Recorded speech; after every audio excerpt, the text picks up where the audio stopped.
Good morning and welcome to our February 10th, 2026 Board of County Commission meetings. We're delighted that you joined us this morning. We're going to call the meeting to order, and first we're going to join me in the Pledge of Allegiance, or rather in the invocation, which is by Pastor James Pendleton from the Coastal Life Church, followed by the Pledge of Allegiance. Good morning, Commissioners. Good morning. Would you join me in this moment of prayer? Heavenly Father, God, we come to you today, and in this moment, first and foremost, God, I just want to acknowledge you and acknowledge just who you are as mighty God, as God, you are gracious. God, you are faithful, you are truth, and God, you are good. And Lord, I just, before anything, want to thank you for that. Lord, I want to pray today for just the people of our community. I pray for our community that we get to live in. I pray for the people of this community who are in seasons of hurting and whatever that looks like in their life. Lord, I do just pray for the people of our community that are hurting. I pray, God, that you would walk with them. I pray, God, that you would show them your care and that you would just encourage and lift them up. Lord, I pray for the families of our community.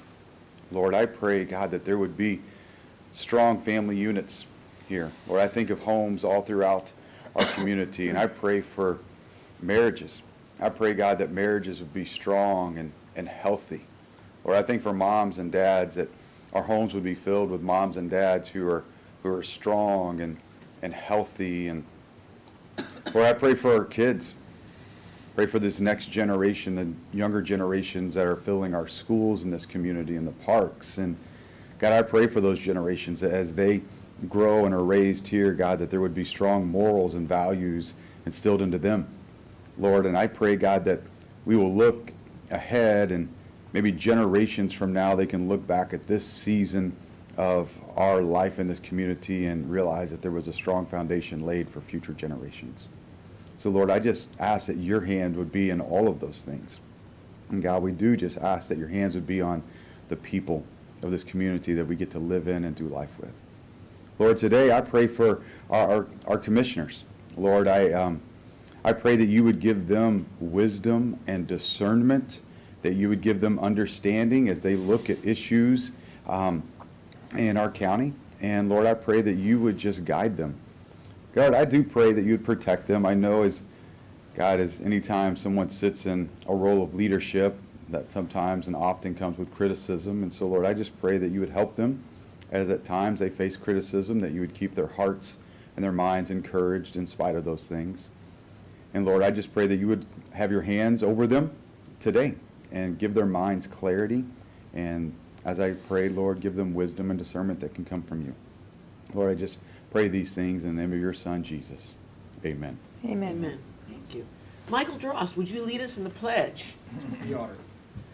I pledge allegiance to the flag of the United States of America and to the republic for which it stands, one nation, under God, indivisible, with liberty and justice for all.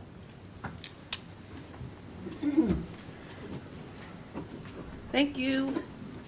Is there a motion to approve the agenda? I'll move approval of the agenda. Second. There's a motion and a second. All those in favor? Aye. Aye. Opposed? That motion passes unanimously.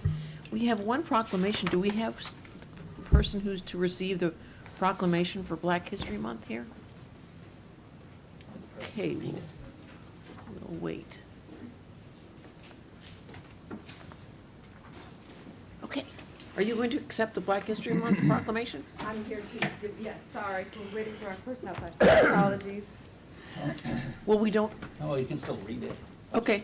Is that Okay. okay? Unfortunately, our recipient is not here yet, but the Martin County Board of County Commissioners is presenting a proclamation in honor of Black History Day in Martin County.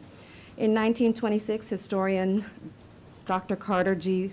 Woodson established what would become Black History Month to bring special acknowledgement and awareness of African American accomplishments, contributions, and history, as well as their impact on shaping America. The theme for 2026, A Century of Black History Commemorations, marks 100 years of celebrating Black history and the role these commemorations have played in American culture, and encourages exploration of how Black history and life celebrations have helped shape and transform the modern world. February 2026 is proclaimed Black History Month, and the board is proud to honor the history, contributions, and achievements of African Americans throughout our community, state, and nation. Thank you. Thank you. And I have a proclamation this morning, too, and that is the Martin County Board of County Commissioners would like to present Don Donaldson with the Outstanding Service Award. Wow. Yep, yep. This is no small feat. Don has been an employee of Martin County for 30 years. And we are pleased and proud of your loyal and dedicated service. And this is wonderful, Don. I'm sure you didn't realize this. You are hereby awarded 24 hours of PTO. That's no joke. So thank you. 24 hours is pretty good. That's 4 days.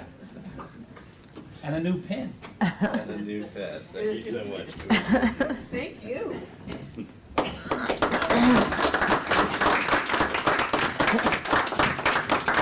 Speech. Okay. Yes.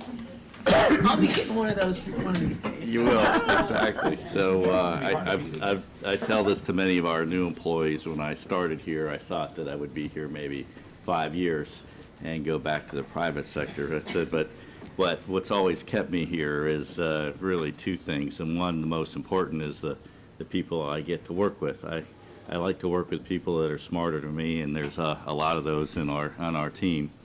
And the other was that the county has always endeavored to do really innovative projects and really cool things. And I'm always amazed at the number of things that all of our county employees are doing, and that it is no, throughout the year, I'm always introduced to something that we've done that I had no part of, but it's a really cool thing that makes our community better, and that's what's kept me here, so thank you. We now have public comment. The first request to speak form I have is from Robert Mackin. Maybe? Okay. Followed by Frank McChrystal. Good morning. Good morning, everyone. My name is Robert McKean, Executive Director of the Marine Industries Association of the Treasure Coast. Am I heard? Yes. Here, like to be real quick. The Stuart Boat Show was in the middle of January, over on the north side of the bridge. A record show in both attendance, lots of boats sold on the Barrelhead, lots of contracts.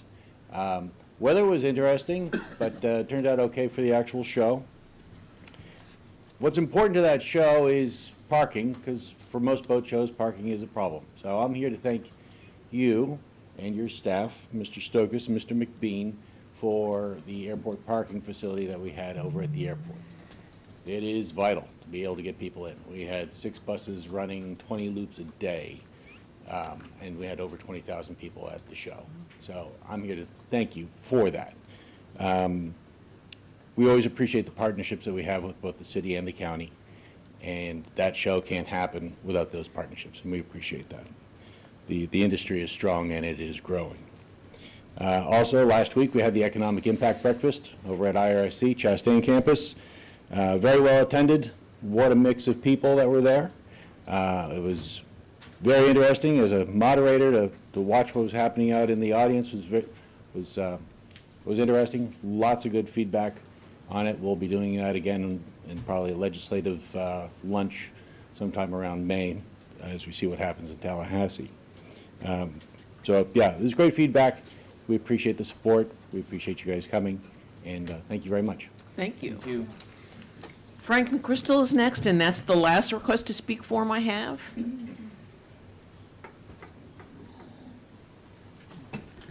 Frank McChrystal, Executive Director of my house. Your wife might disagree. Don Donaldson, stop being so humble. There's no doubt you are the sharpest tool in this shed. Thank you very much. All right, so the fire burn center at the airport, the training building that's proposed. The same one that the people of Palm City said, not in my backyard, that one. 5 or 6 years ago, I had the pleasure of sitting with the existing fire chief at the time for probably 5 or 6 hours, thanks to Mr. Chiampi making that happen. And we came up 5, 6 years ago with a sort of like in my plea for mercy. He said, okay, we can fit all our guys in and only burn 35 times a year, and we'll use the cleanest material known to man. So I'm here to ask you today, recognizing that that proposed burn center is 800 feet from Vista Pines, 1,600 feet from the Barn Theater, but most importantly for me, 1,700 feet from neighborhoods to the east. A lot of old houses like mine that have awning windows still, and we'd like to at least this time of year open our windows. So I'm here to ask for a few things. Again, organize these burn dates into very organized large groups of firefighters. Because I also learned that the real reason for these burn buildings is to simply teach these guys how to put their mask on properly, okay? So I'm asking that you train as many at a time as you can to reduce the number of days that you have to burn. And please never consider making this a regional training center to, quote, offset the monstrous price that this thing is going to cost. Please never even consider that, okay? But something new I thought of lately, and it really is just be a good neighbor. If the fire chief could publish like a monthly schedule of the burn times, so people that do live in those neighborhoods around this new training center will at least know when to close their windows when they're leaving their homes. That would be wonderful. Keep in mind that the firefighter is different than 25 years ago. The average fire lasts 4 minutes, so mostly their job is a mop-up scenario. Thank you. Thank you. Would anyone else like to address us? Then we will move to commissioner comments. Commissioner Vargas. Yeah, at the State of the County, weren't we supposed to have a presentation on Martin County flag? People have asked me about that. We've been working on it. Okay. Yes, we did have the flag there, and we can perhaps bring one before the end of the meeting and display it. Anything else? No, not at this point. Thank you. Commissioner Capps. I wanted to mention a few things that I've been involved with since our last meeting. On Thursday, January 29, I attended the 70th anniversary of Autobahn at the Palm City Presbyterian Church, and Jackie Thurlow-Lippisch gave a fantastic keynote address about environmental restoration in Martin County and the Everglades. The photography and the artwork of wading birds was just stunning. We learned that the health of the wading bird population is a key indicator of the health of the environment in Florida, because that means the water is at the right depth in the wetlands to produce food for wading birds. So I thought that was really cool. Then on Wednesday, February 4, I got to speak to the Martin County CARES group, and that stands for Citizens Academy Resource Education Series, and that was held at the Emergency Operations Center over by where the sheriff and the fire rescue and the emergency operations folks have their offices. This class is a wonderful way to learn about our community and our county government. I took the class many, many years ago, and I was told by Martha Ann that I should take it again because it's even newer and more improved. But I would encourage all of our residents in Martin County to take this class. It's just a great exposure to all of the county government departments and many other cultural things in our county. And lastly, on Thursday, February 5, I attended the Indiantown Kiwanis Club meeting where I learned of the club's plans to develop a youth sports program for the kids in Indiantown, which is greatly needed. And the kids in Indiantown don't have enough to do after school. And this is a great effort. I applaud what they're doing, and we look forward to helping in any way that we can. Thank you. Commissioner Capps, it's nice that you bring up this, the Audubon meeting. One of the charges of the Everglades Forever Act, which was passed in 2000 by Congress, was to recreate healthy nesting habitat for the wading birds in the Everglades. They were decimated by the plume hunters. So that was one of the charges of Everglades restoration.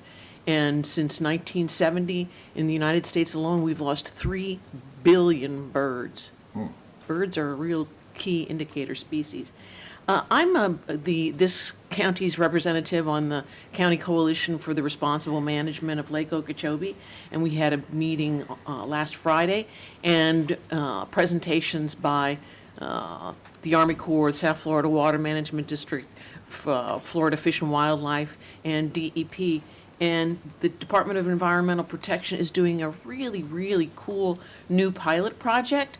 They've contracted with 5 contractors, AECOM, Aquaculture, ED, Waste to Water, Eutrofix, Sea and Shoreline, and Solitude Lake Management, to do a dredge project. Each one of them has selected a discrete location inside Lake Okeechobee to dredge, and they're going to measure success by the amount mostly of total phosphorus that they remove, and some of them are also going to be measuring the total nitrogen that they remove. But it's a competition. Whoever removes the most phosphorus will be rewarded by getting a bigger portion of the contract. So initially it's a $20 million competition, and it just sounds like it's a wonderful way. The contractors are devising their own methods. Each one of them is using a different method. So I will be very interested to see the results of this, because it surely will point the direction for successful scaling up of muck removal in Lake Okeechobee. So a very cool thing. What's it called? America's Next Top Dredger? No, No, I don't think it has a name. it should be that. Yeah. Thank you. Commissioner Campy I'm all set, thank you. and Commissioner Heatherington. Well, firstly, I wanted to congratulate the Martin County Arts Council on a fantastic Arts Fest downtown Stuart this weekend. The weather was absolutely perfect, and they had some new additions in the program with the food and wine festival ticket. So I think that it was a great show. They did a great job, and I believe that component will only grow next year, so congratulations. And then I did get to attend the Marine Industries of the Treasure Coast Economic Impact Breakfast. And Rob, it was just fantastic. I learned so much from some of the panelists, and it also reminded me of how important these marine businesses are to our local economy, both large and small. And then the following evening, I was at the DDS for Vets Gala, talking with Congressman Mast, and it inspired some questions that I have for Mr. Donaldson, as in, what is happening with the train bridge? Who's applying for the grant? Is it going to be fined, or the city of Stuart? And it really is such an impactful bridge on our marine industries. So I want to make sure that we are doing whatever we can, even though it's in the city of Stuart. So I would love to know, get an update on that. Certainly, Commissioners, the rail bridge, which goes over the St. Lucie, which is single tracked, has been an issue for residents of Martin County, and especially our marine industries, for some time. the city of Stuart and the Florida Inland Navigation District applied for, and the city received a grant a little over a year ago. They're actually, and they're resubmitting for some more funds to get enough to do the project. It is my understanding still that the city of Stuart and the Florida Inland Navigation District are working as a joint applicant. I've certainly made it known to the Florida Inland Navigation District if they needed any guidance or help, that we would offer some administrative help should they need it. But at this time, it's my understanding that the city and the Inland Navigation District are still working jointly together on that application for funding the bridge replacement. If you could work with the city and keep us updated on that to make Certainly. sure that nothing slides through the cracks on that. And then the other conversation I had was, the congressman is very upset about the FEC hauling through the Treasure Coast trash from Miami-Dade County, offloading it in Fort Pierce, and then apparently it goes to Okeechobee. So my question is, why would they not put that from Miami-Dade on the CSX Railroad directly out to Okeechobee? I'm guessing someone has asked that question, but I would really love to know why they couldn't do that, haul it on CSX directly to Okeechobee. I don't have the answer to that, but we will get that back to you and let everybody know. What happened was there was a waste-to-energy plant in Dade County that had a fire, I think it was a little over a year ago. And so that continues to not be operational, and I think they're still studying whether they're going to rebuild it there or wherever. In the meantime, the garbage is being shipped to Okeechobee in the waste management site, and they're currently using FEC. But I had the similar question come up recently on the CSX line, why can't it be used? And I've got staff looking into that to see what we can do to encourage that to happen. Also, to encourage the, when it is happening, that any debris that's results from that it be cleaned up. Yep. Thank you. That's all I have. Mr. Donaldson, any further comments?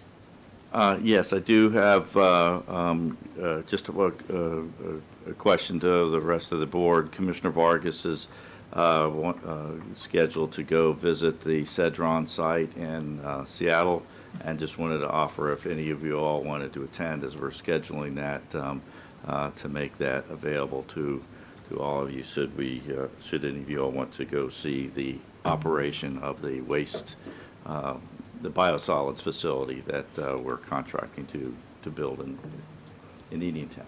What's their timeline to be built in Indiantown, do you know? I think it's going to take about 1.5 years to get that constructed. Mm-hmm. Thanks.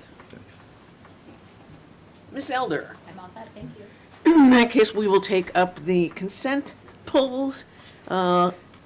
Consent 8, which was a request for adoption of a resolution amending the Parks and Recreation Advisory Board meeting schedule and attendance requirements. This has been changed, and perhaps you can explain why. Good morning, Kevin Abate, Parks and Recreation Director. The board asked us to re-ask the Parks and Recreation Advisory Board to look at the number of times that they would like to meet annually. They did vote 7-0 unanimously to meet 6 times a year on the 3rd Thursday of each month, probably beginning in March or February. We'll work on that date with them based on this outcome today. And that was really the basis of that meeting. Okay. Any questions? Thank you. All right, thank you. We'll take up consent 12. We didn't vote on the consent at all. We'll vote on all of them at the end, I think. Consent 12 is an interlocal agreement for the South Sewell's Point Force Main Extension Project, Phase 3. Mr. Repetti. Good morning. Morning.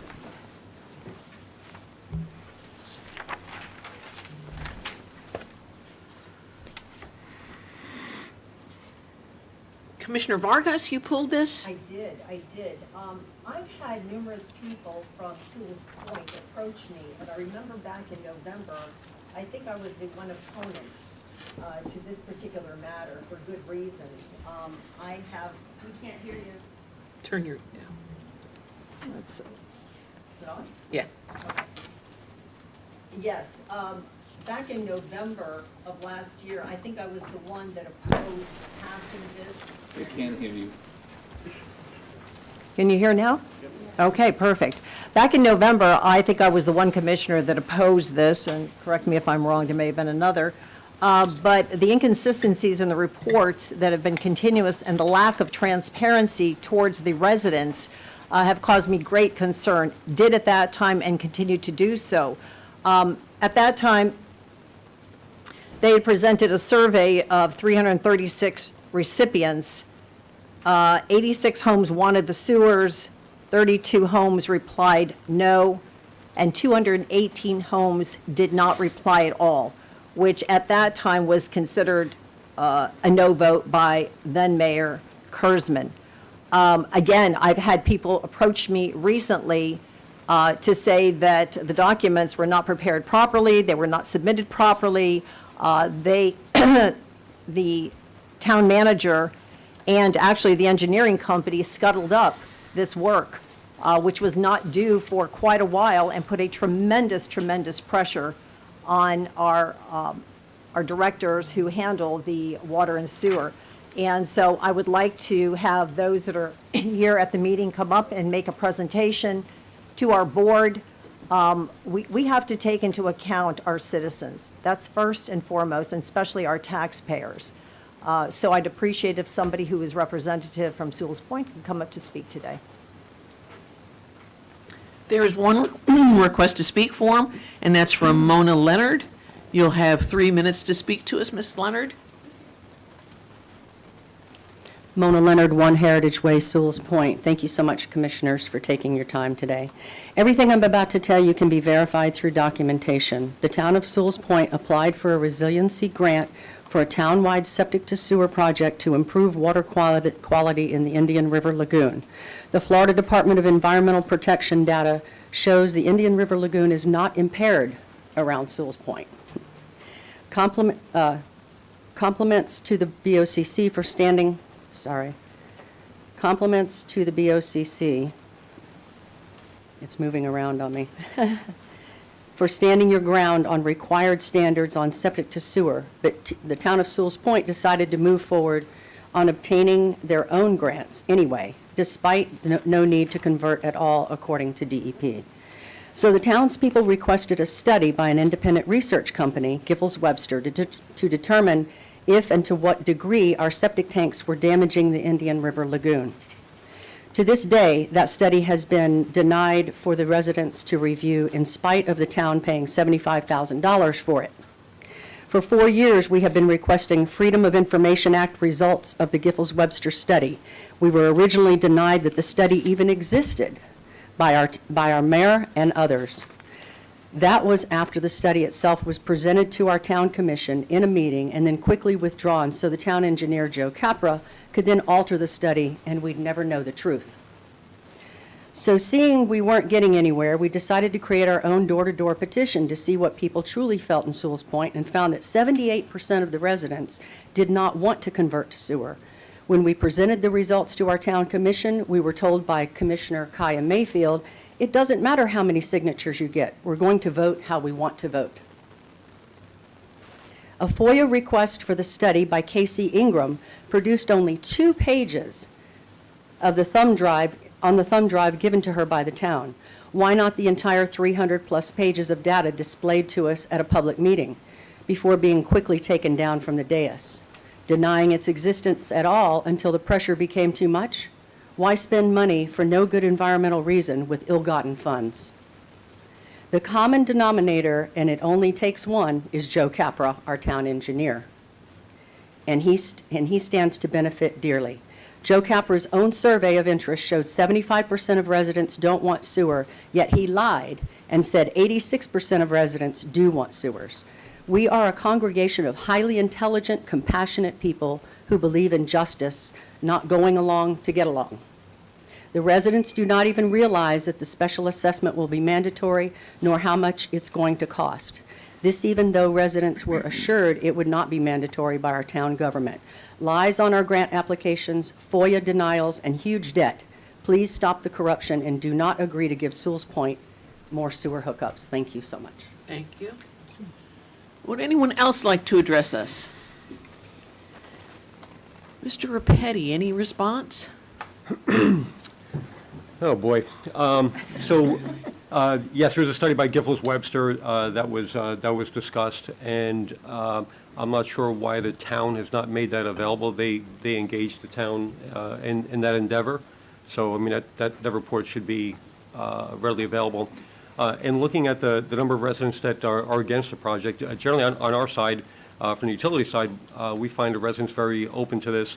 We did the first big project on the north side of East Ocean Boulevard, North Sewell's Point. Today, we've got a 50% connection rate. Those are people who've, for a voluntary connection, not mandated, and it's not an assessment.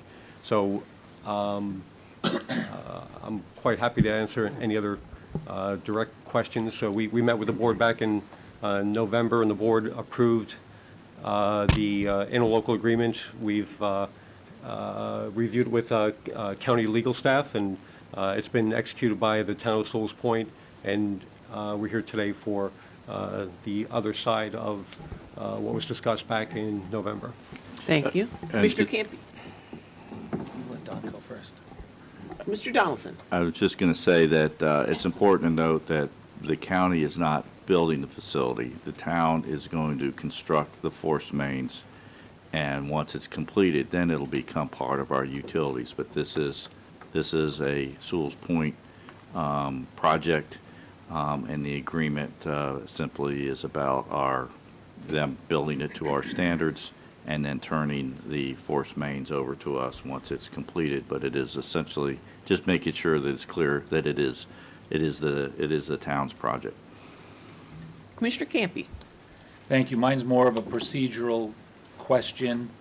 This was originally put on the consent agenda, pulled by one of our commissioners. Did anybody reach out to Sewell's Point's town or to let them know that this was going to be discussed? When it was an agenda item, 4 of their 5 commissioners came and spoke for it, 1 opposed. Many residents came. That's when it was advertised. That's when it was going to be an agenda item and a hearing. I have no problem having it be vetted again. We've heard statistics and information from a resident that lives there and one of our commissioners who represents that area, but I'm not in a position to say yes or no based on this new information or the fact that no one is here. I'm sure that someone from Sewell's Point, either their administration, their elected officials, residents that are absolutely in favor of it. We can't have an agenda item and then put it on consent, pull it from consent, because we've done that in the past where when people hear that their item is on consent and they understand the definition of what the consent agenda is, they assume it's going to be voted to a yes. So if this is going to turn into a situation, I think it's important that we invite the folks to come back and hear what these numbers are. Is this report been issued? And I agree with Mr. Repetti. I can't imagine, and I'm not disagreeing with what Ms. Leonard said, but I can't imagine that public funds were spent on a public report and then it's kept secret. Okay, well, facts can be looked at in different ways by different people. We don't know until we hear from them that they say, yes, we've never shown the report for whatever the rationale is. My point is that you're asking me to make a determination, which I was in favor of it last time, based on the presentation and the information that was presented by their elected officials. Now, granted, I'm up here long enough to realize that sometimes you're on the right side, on your side of a vote, and sometimes you're on the opposition of a vote, and people can be frustrated by that. So I'll make an opinion. I'll make a decision based on what I've heard, but I've only heard one side of it today, and whether it was a Sewell's Point issue or any issue, most people, when they hear that their agenda item is on consent, they assume it's a yes, and they might not attend to hear what it's pulled, might not hear this other information that's come to light today. So as far as I'm concerned, I think we need to wait. Commissioner Vargas? Okay, so I did state before, and you can look up the video, when I was running for office, I met with your town manager. He gave me this report. Look kind of familiar? It says draft on the bottom of it. Okay, to me, a draft is not a finality. However, he ponied that up to me right away. I did read it cover to cover, because I do read all reports. I think that this commission should be looking at all angles, and if there's new knowledge that we have been presented with, then we should take the onus and say, hold on just one moment here. Let's give them the opportunity, and them being everybody in that community, which is Sewell's Point, not just because it's in my district either. I would do this for any district, because that's how I operate. That's the right thing to do, and I am requesting that this commission postpone this particular item from today. And then we can invite everybody to come and speak, give them adequate information, and also foreknowledge of when it's going to be heard. And that's the way to conduct a business meeting, no matter what hour of the day or night it is. And business meetings are conducted around the world, which I've lived, anytime it's important. That's what I say. Commissioner Capps? I have a concern with the timeline. The town of Sewell's Point is under an enormous amount of pressure to get the project completely finished by a certain date. I think it's like July or something like that. They are really pressed for time, and they relied on our prior vote to allow these grinders. And this is, I think it's probably true that this work is already underway. Like, to shut them down now would be devastating to their efforts. So I'm very concerned about that. I would suggest that we contact them now and ask them if they would like to come in and speak sometime through the day. Good idea. Before we cut them off at the knees, without them even being here to explain themselves. I agree with that. I would make a motion that we'll allow them to come in today at any given time that they're able, and we can take the issue up after we've heard from them. Second. Commissioner Heatherington? Yep, I agree with that. And Leo, you said the north section? The north section of Sewell's Point was, when was that completed? You said only 50, there was not a mandatory assessment and only 50% of people have connected? That seems low unless it was just completed. If It was there's not- completed in June of 2020, and we don't have a mandatory connection policy, and if the system's available, they'll no longer be able to get a septic repair permit. And to date, we've had 50% of that community connect. And so there was no assessment, No assessment, no ma'am. and 50% was the connection rate. That seems pretty low in 5 years to me, a connection rate. It is what it is. We typically end up with about a third of the residents connecting within the first year. They want to take advantage of the lower cost. They want to no longer deal with the septic system. They may have other uses on their property for that piece of their land. And over time, as septics fail, as we also have a lot of residents, when they move into a house and they find out it's available, they're anxious to connect as well. Commissioner Vargas? So, Mr. Repetti, tell me, you've already started digging, or what's happening with this particular So, item? What have you started on, or? Okay, so this is a Town of Sewell's Point project. They bid out the project for, there's two aspects of Phase 3. One is a gravity system. The other one is for small diameter force mains for grinders. They've put the work out on the street. They've bid it out. They've awarded contracts, and I know that they've already started on the work for the gravity system for the 76 gravity residents, and I believe they're getting ready to start on the grinder work. I understand. However, they have not given the information that's been requested. And this report is not of late. I mean, this has been going on for a number of years. And there has been no forthcoming of information. So I'm not looking at you about this because you're doing your job. However, people have taken their time this morning. And if the town manager wants to come right now, and Mr. Captech wants to come now also to defend themselves, they have people here, and give an explanation. So, you know, if things aren't done right initially, it's not correct. It's just not correct. And I feel very strongly about this. I've had a number of people come to me about this. And that's why I was opposed to this at the beginning, when the vote was taken. And you know what? They want us to hurry up and do something that they should have done a while ago. Do you know what I'm saying? They're making it our emergency. And it's not, because we have a process and procedure. I was told that as soon as I came aboard here, a process and a procedure. And the process just kind of skimmied right in front, right to the head of the line. So, again, you're doing your job. Thank you, ma'am. But this is something that does not feel right to me at all. And I would request this commission postpone this. We're talking about another 2 weeks when we have another meeting. We're not talking about 2 years from now. Mr. Donaldson? I see Joe Capper. Just coming in. letting you know that Mr. Graham is reaching out to Bob Daniels. and- Don. Yeah, okay. But we're still Yeah, reaching out we'll to give him a chance the to town sit manager. down. Well, we'll wait for Mr. Daniels too. Yeah. Yeah, I also voted against this back in November. Our utility department recommended denial because it was changing our long-standing policy, and it was long-standing policy for a reason.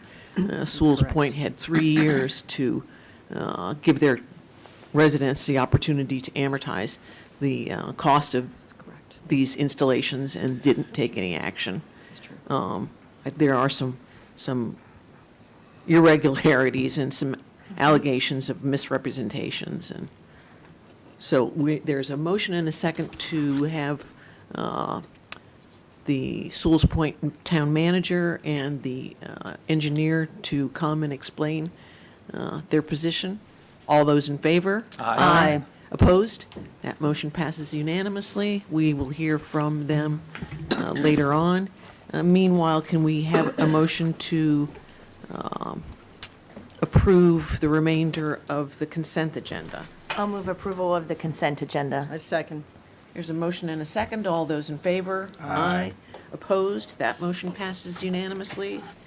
We will take up public hearing quasi judicial 1, which is a public hearing to request approval of the major final site plan for the Bridge Road Car Club.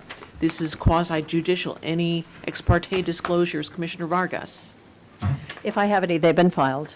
Commissioner Capps? If I have any, they have been filed. I have them and they've been filed. Commissioner Campy I have them and they've been filed. and Commissioner Heatherington. I have them and they've been filed. And anyone who's going to be providing sworn testimony, please stand, raise your right hand, and be sworn in. Do you swear or affirm the evidence you're about to give will be the truth, the whole truth, and nothing but the truth? We don't have any idea what we're. Mr. Sinat, have you provided all your necessary materials to the clerk?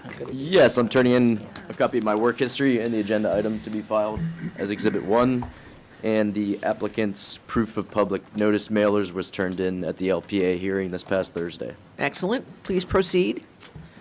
Thank you, Madam Chair. Good morning, Commissioners. I'm John Sennett, Principal Planner with Growth Management. I'm presenting the Bridge Road Car Club Major Final Site Plan application. There are no interveners for this application. This is a request by HJA Design Studio on behalf of MCFL Properties for major final site plan approval to construct 3 one-story vehicular self-storage buildings and associated infrastructure. The buildings consist of 36 storage units, totaling approximately 55,823 square feet. The subject 32.27 acre site is currently undeveloped and is located at 7550 Southeast Bridge Road, approximately 0.32 miles northeast of the intersection of Southeast Powerline Avenue and Southeast Bridge Road in Hobe Sound. Included is a request for a certificate of public facilities reservation. The site's located on the south side of Bridge Road. It is west of the Hobe Sound Commerce Park development along Suzanne Drive. The property to the south is the Coastal Waste and Recycling PUD. Aside from an existing excavated lake, the subject property is currently undeveloped and contains 14.9 acres of wetlands. The existing zoning of the property is GI, General Industrial. In the yellow to the south of the property, you can see the Coastal Waste and Recycling PUD.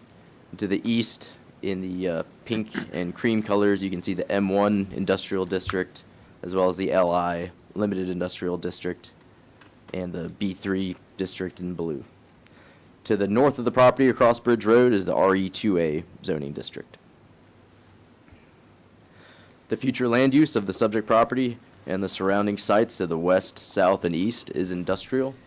Across Bridge Road to the north, you can see the rural density future land use designation. The scope of work includes the construction of 3 one-story vehicular self-storage buildings totaling approximately 55,823 square feet. Access will be provided via a driveway from Southeast Bridge Road. Water and wastewater will be provided by South Martin Regional Utility. As part of this application, the owner will dedicate 42 feet of right-of-way along Southeast Bridge Road during post-approval. The owner will also pay $53,120 in lieu of sidewalk construction along Southeast Bridge Road. The owner has applied for environmental waiver for access to the upland portion of their property. Staff reviewed the waiver and found it met the criteria of Section 4.3B LDR. The waiver has been approved by the Growth Management Director. The waiver authorizes 0.16 acres of wetland impacts and 0.36 acres of wetland buffer impacts to allow for a driveway for access to the upland portion of the site. The on-site mitigation will consist of the creation of 0.16 acres of wetlands to offset the impacts. This is the proposed major final site plan. As you can see, the buildings are situated in the southern portion of the site. Along Bridge Road, you can see the 42-foot wide right-of-way dedication. That results in a total right-of-way dedication of 1.23 acres. This site plan will preserve 14.9 acres of wetland, as well as 8.99 acres of wetland buffer. The total developed area, that's the vehicular use areas, buildings, dry retention, and landscaped areas, that will be 5.13 acres. Here I've highlighted the proposed areas of wetland and wetland buffer impacts in red. As you can see, the driveway near this curve from Bridge Road, it leapfrogs between wetland buffer areas to minimize impacts to the wetland itself. And then as it proceeds south and east, there are some marginal impacts to wetland buffers as well. Again, the wetland impact is 0.16 acres. The wetland buffer impact is 0.36 acres.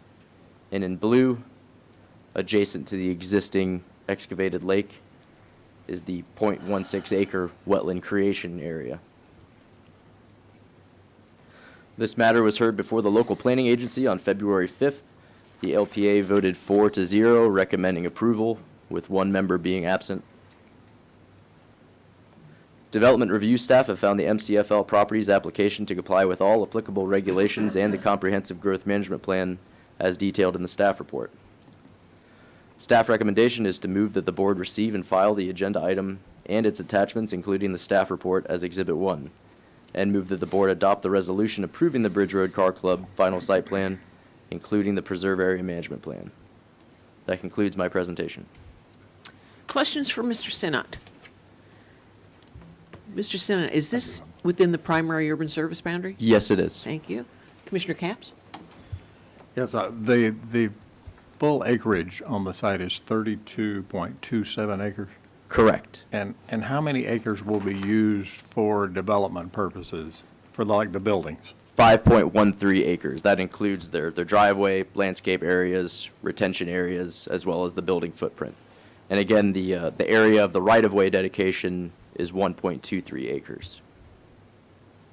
Thank you. Any further questions? Applicant, would you like to, one more question. Commissioner Vargas? Not a question, it's really a comment. When I saw wetlands being impacted, that's exactly my response initially, and I understand about the mitigation, what have you. I did ask quite a few questions in our meeting, both with the growth management and with the applicant and the representatives also, about the fact that there would be no oil changes, there'll be no runoff. This is our precious land here, and we have to be exceedingly careful with this. My understanding is that your department had tried different ways in order to have an ingress egress. This is recessed from the road, the main road, from Bridge Road, this entranceway, and it is a locked entranceway. Those that, belong to this club have access, of course. Is there any other way in order to work this so that we're not infringing? Good morning, Commissioners. Paul Schilling, Growth Management Director, for the record. And to address your question, Commissioner, and thank you for that question, the result that we see today in today's hearing, there were other entrances proposed over the last year and a half or so.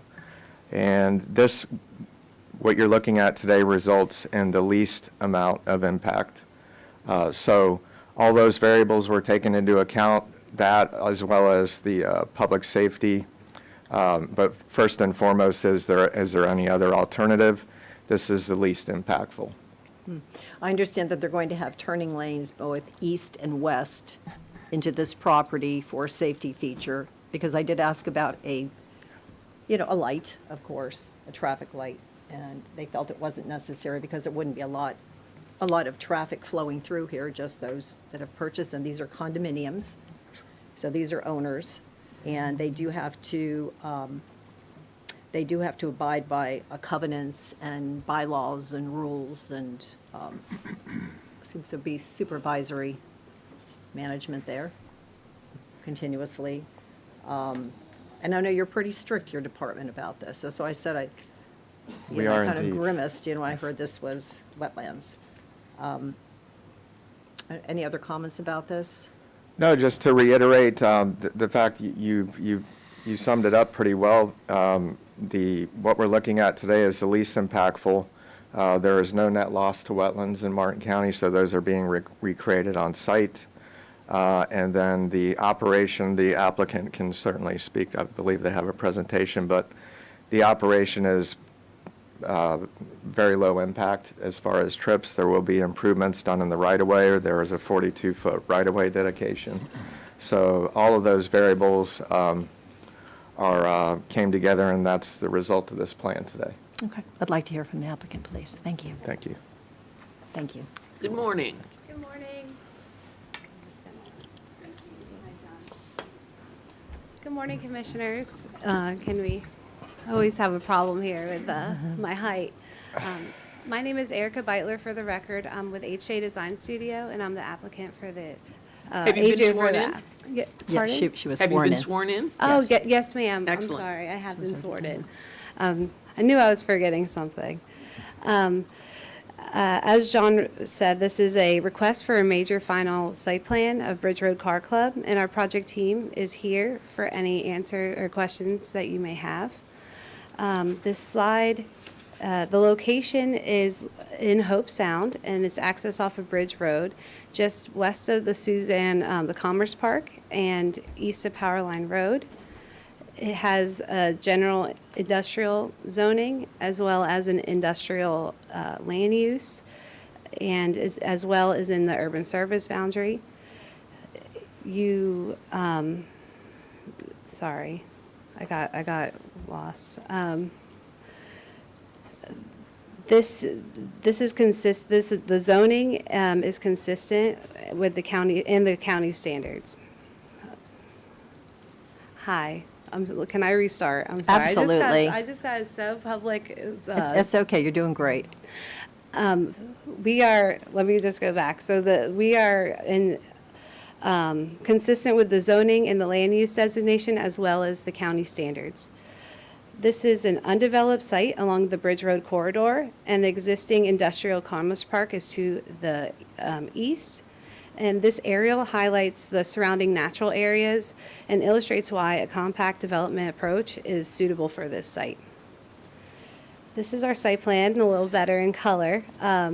The proposal is for a low-intensity private vehicular self-storage consisting of 3 one-story buildings totaling 55,800 square feet with 36 individual condominium units. The buildings are compact and contained in the south, and resulting in 91% open space and 100% native landscaping, as you can see along the west and south buffer, as well as in the retention areas.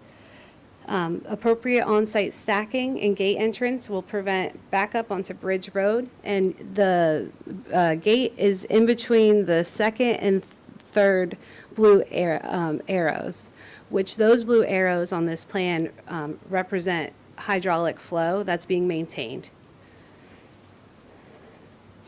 Yes. So here, the entrance drive utilizes a retaining stem wall to reduce grading and limit wetland disturbance. The stem wall is located all along the wetland and upland interface as shown in this yellow line, and the hydraulic connectivity on the on-site wetlands will be maintained. Stormwater runoff it will be treated through the dry retention systems, and it achieves a 95% reduction of the nitrogen and phosphorus, and consistent with the new statewide stormwater rules that were adopted in December 25.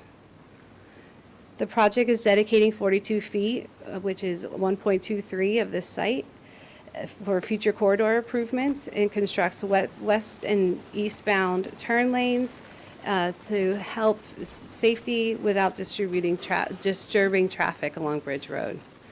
Additionally, the applicant is contributing $53,000 in lieu of a sidewalk along Bridge to the county's sidewalk fund.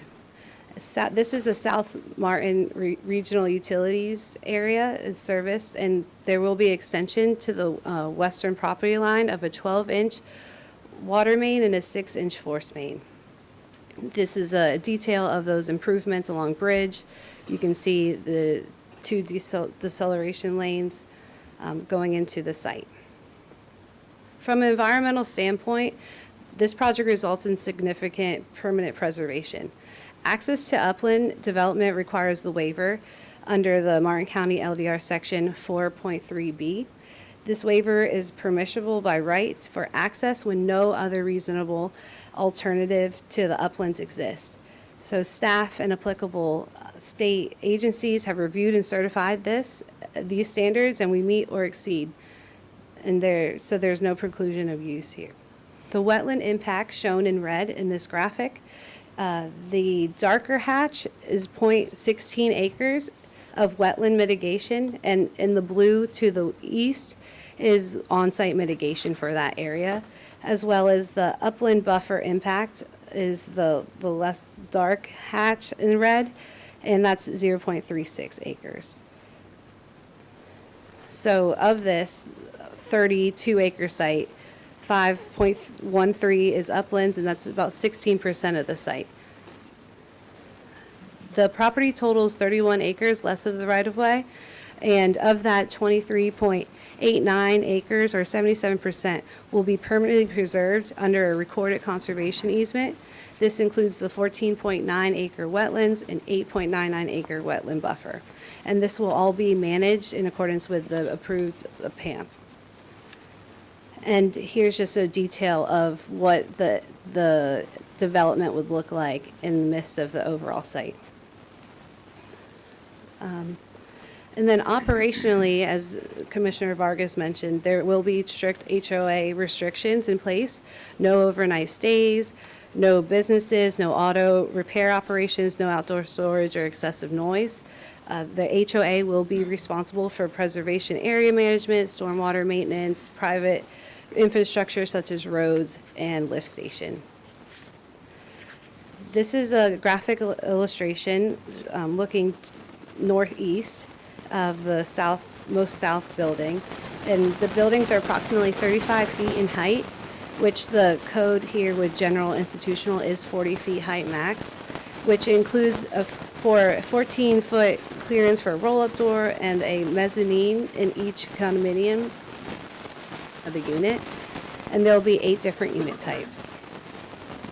It's just another view. The width between these buildings is significantly wider than the typical 24 feet that is standard for a drive aisle. It's 40 feet for appropriate turn, auto turn, and all of that necessary for fire trucks and deliveries, what have you. So in summary, this is a low-intensity project with substantial public benefit, including right-of-way dedication, infrastructure improvements, extensive exotic removal, which is very important on the wetlands, permanent conservation and of the majority of the property. And I do want to note that typically we just have a PAMP approved on these wetland areas, but we're having additional covering of a conservation easement. So no matter what may, which probably never would in Martin County with wetland mitigation or anything, but the conservation easement will maintain this area to never be disturbed. The design complies with county code, Florida statutes, and applicable environmental regulations. We respectfully request approval of this plan, and our team is here to answer any of your questions. Great job on the presentation, both of you. Thank you. Applicant and staff. Can you all hear me? There we go. Is that better? Yes. But great job on the presentations.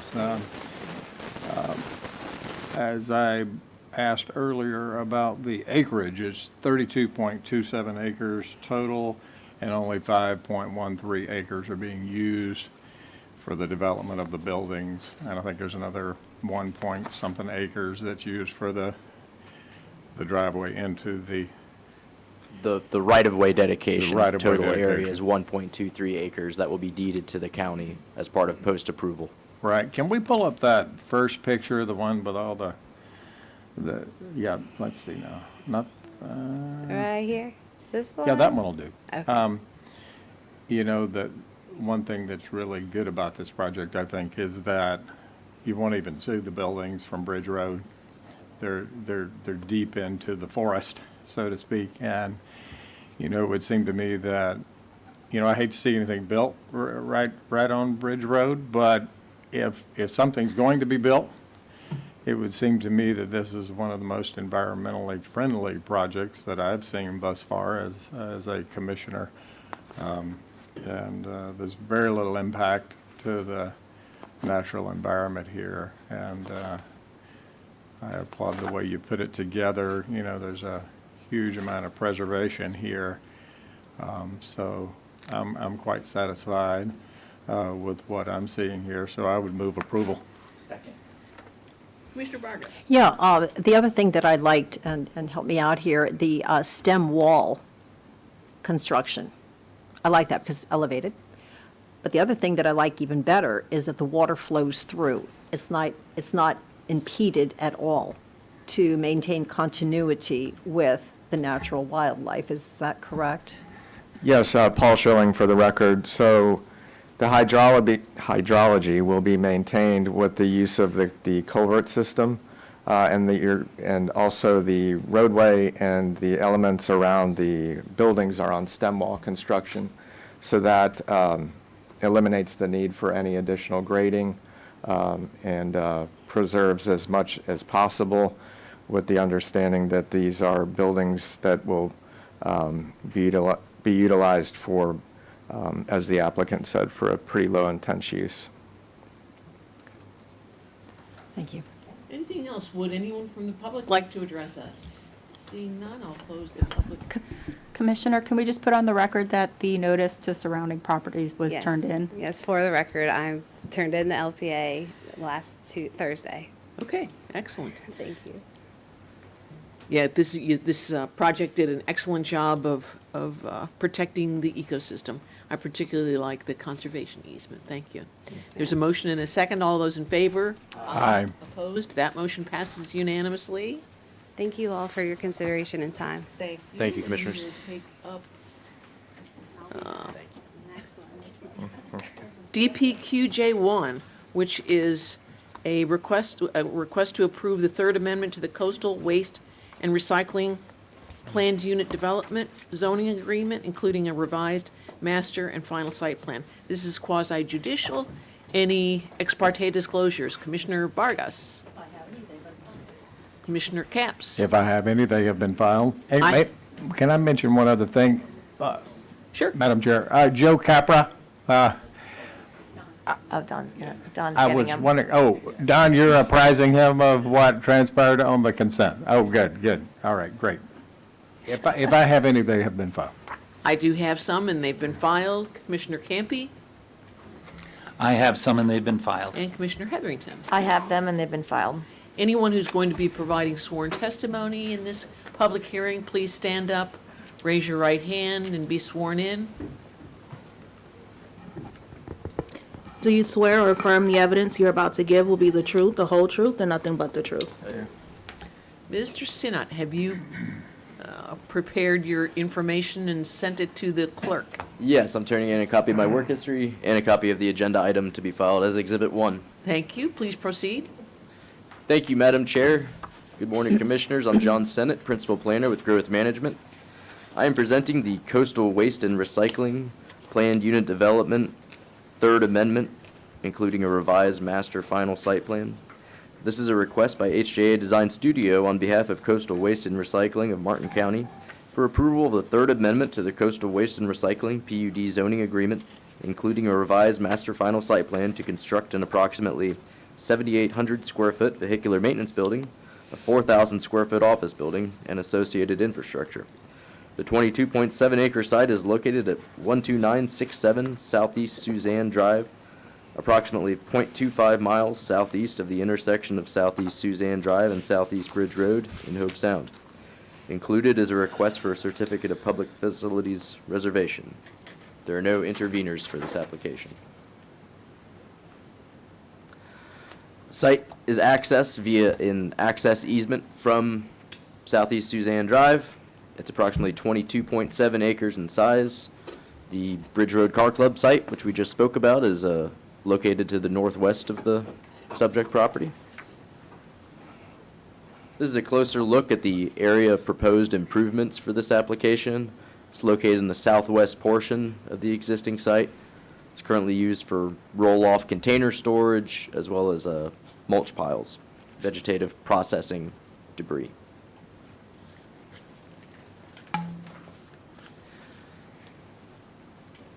This is a PUD.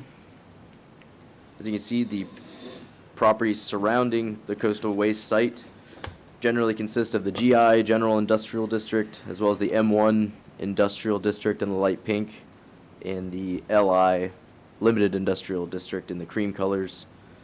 To the south, you can see the A1 District in orange. The future land use designation of the subject site and the surrounding areas to the east, north, and west is industrial. And to the south, you can see the rural density future land use designation. The Coastal Waste and Recycling PUD is formerly known as the New Way Recycling Corp. PUD. The PUD zoning agreement and master site plan were originally approved in December 2004. The first PUD amendment was approved in July 2022. The second PUD amendment was approved in March of 2023. The existing building at the site was initially constructed in 2006 and was expanded after the first PUD amendment. The application before you is for the third PUD amendment with revised master final site plan. The scope of work consists of the construction of a 7,800 square foot vehicular maintenance building, 4,000 square foot office building, as well as associated infrastructure and parking areas. The existing site is a stabilized area currently used for roll-off container storage and mulch piles. As part of this application, the applicant is proposing a PUD public benefit of $25,000 to be paid to Martin County Public Works for the maintenance of Southeast Suzanne Drive. This is the proposed revised master final site plan, showing the overall boundaries of the site as well as the site data. Here we see a closer look at the area of proposed improvements in the southwest portion of the site. You can see the 4,000 square foot office building is adjacent to an existing dry detention area. There are minor adjustments proposed to that dry detention area as part of this application. You can see the parking areas. That includes parking for their own trucks, as well as the landscaped islands. And in the southwest corner, you can see the 7,800 square foot, one-story vehicular service building. Behind that building, there will still be some a stabilized surface for roll-off container storage and mulch piles. And as part of this application, there are no proposed changes to the existing preserve areas. Those will continue to be managed in accordance with the existing preserve area management plan. Pursuant to Article 10, Table 10.5 F9, Martin County Land Development Regulations, review of this application is not required by the local planning agency. Development review staff have found the coastal waste and recycling of Martin County application to comply with all applicable regulations and the comprehensive growth management plan as detailed in the staff report. Staff recommendation is to move that the board receive and file the agenda item and its attachments, including the staff report as Exhibit 1, and move that the board approve the third amendment to the coastal waste and recycling PUD zoning agreement, including the revised master final site plan. That concludes my presentation. Questions for Mr. Sinnott? Seeing none, applicant, would you like to make a presentation? Good morning, Commissioners. I'm Kristen Spake at Gunster Law Firm on behalf of the applicant. I just wanted to point out to you all before I let the real experts talk to you that we did submit our consultants' resumes in advance of the hearing. I'd like to move those into evidence. We reviewed the staff's report and heard their presentation. We appreciate their recommendation of approval. We agree with it, of course. And we'll have Erica Beitler come and give you this application presentation. Thanks. Thanks. Ms. Beitler, please proceed. It's just coincidence that it's on the same day in the same spot. So good morning again, Commissioners and Chair. My name is Erica Beitler for the record. I'm the agent for the applicant with HJ Design Studio. And this is a request for the third amendment to Coastal Waste and Recycling Revised Master Final Site Plan. And our team is here. If you have any additional questions, we're happy to answer them. So this project is also located in Hope Sound, just south of the Commerce Park in Suzanne Drive. And we're existing PUD industrial as well as industrial land use. The site is existing operation, and the amendment isn't to expand the approved use of the site, but it allows for modifications of the previously approved and development portion of the property to support and improve existing operations.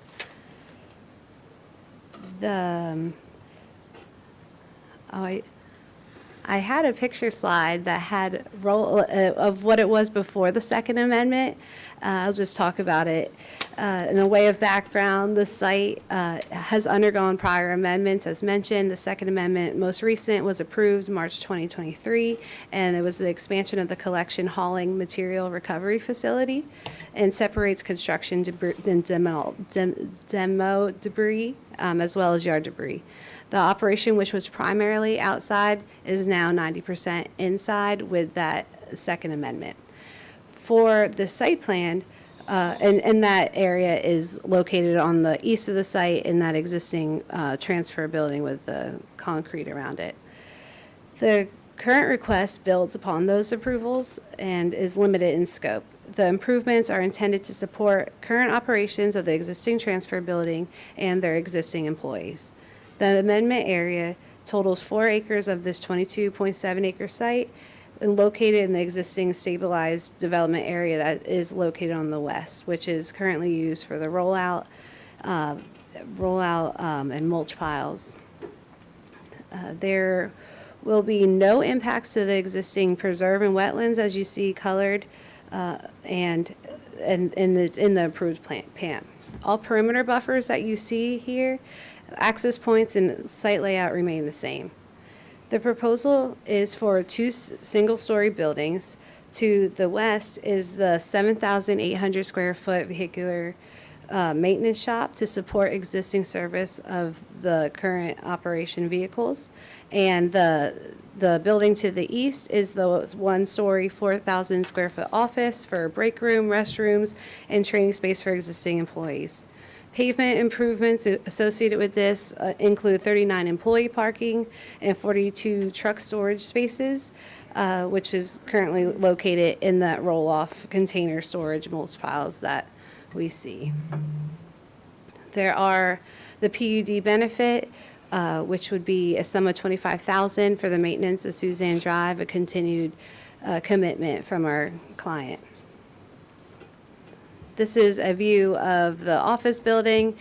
It's just, it fits right into this site, as well as the vehicular maintenance area, and just an overview in the context. This is a illustrative graphic, but for the most part, this is what we intend the goal to be.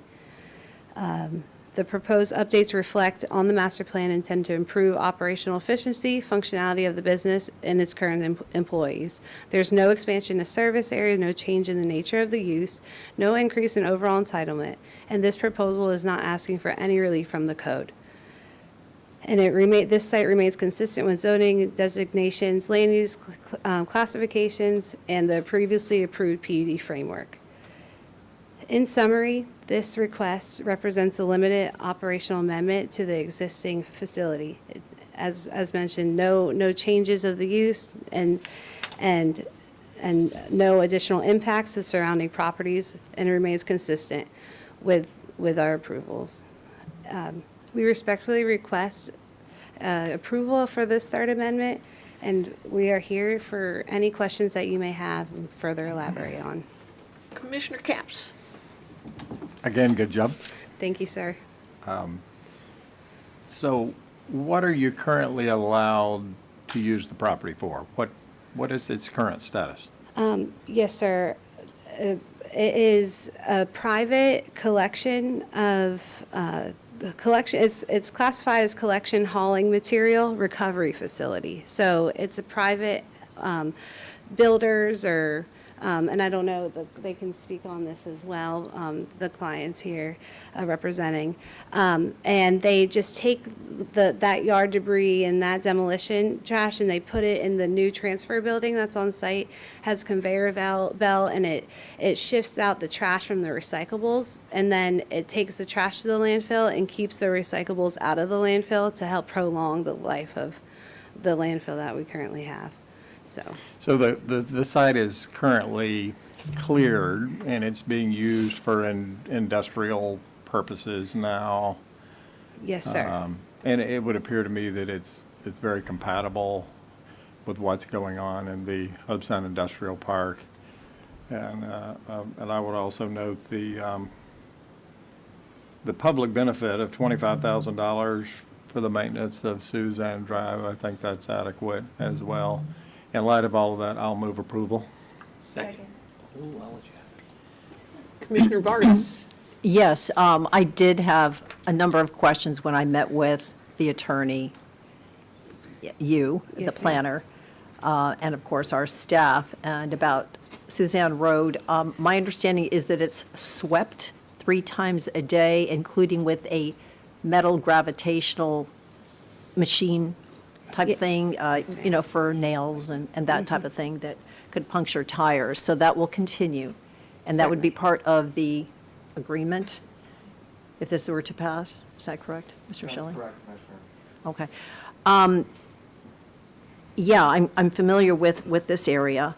And I asked a lot of questions. I know you're not asking for any change in zoning. It's just to expand, excuse me, as you have said here, for the business to, conduct, I think, their particular entity in a more efficient manner, and of course with their employees too, with the new office building. I was speaking with a gentleman, introduced himself, Mr. Bo Milton, who's sitting right there, and I asked him, well, what about wildlife out there? Have you seen, what did you tell me? He went to the same spot a couple of days, and you have deer down there. But we have sharks, sea rays, we have fresh fish, we have bobcats and coyotes, and we also have some rabbits and raccoons in Jensen Beach. We do, but you have the deer. So I'm a little bit jealous there. But anyway, I see nothing that is changing the makeup of the area, and I would move for approval of this project. Thank you, ma'am. I think you've done a great job, too. I congratulate you. Thank you so much. Would anyone from the public like to address us? Seeing none, I'll close the public hearing. There's a motion and a second. All those in favor? Aye. Opposed? That motion passes unanimously. Thank you. Thank you all. I really appreciate your. Mr. Milton, please send me those deer. I want to see them. Nice. I'll send it to him. Okay? All right. Very Thank you, good. Commissioners. Thank you so much. Thank you. All right. Thanks. We'll take up Department 1, which is Office of Management and Budget items, which require board approval.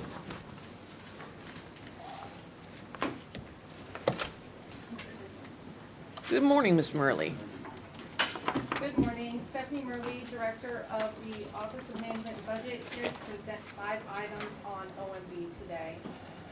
Our first item is permission to apply for the FY26 Local Road Safety Program through FDOT for the County Road 708 Southeast Bridge Road West Turn Lane at Southeast Caroline Avenue project.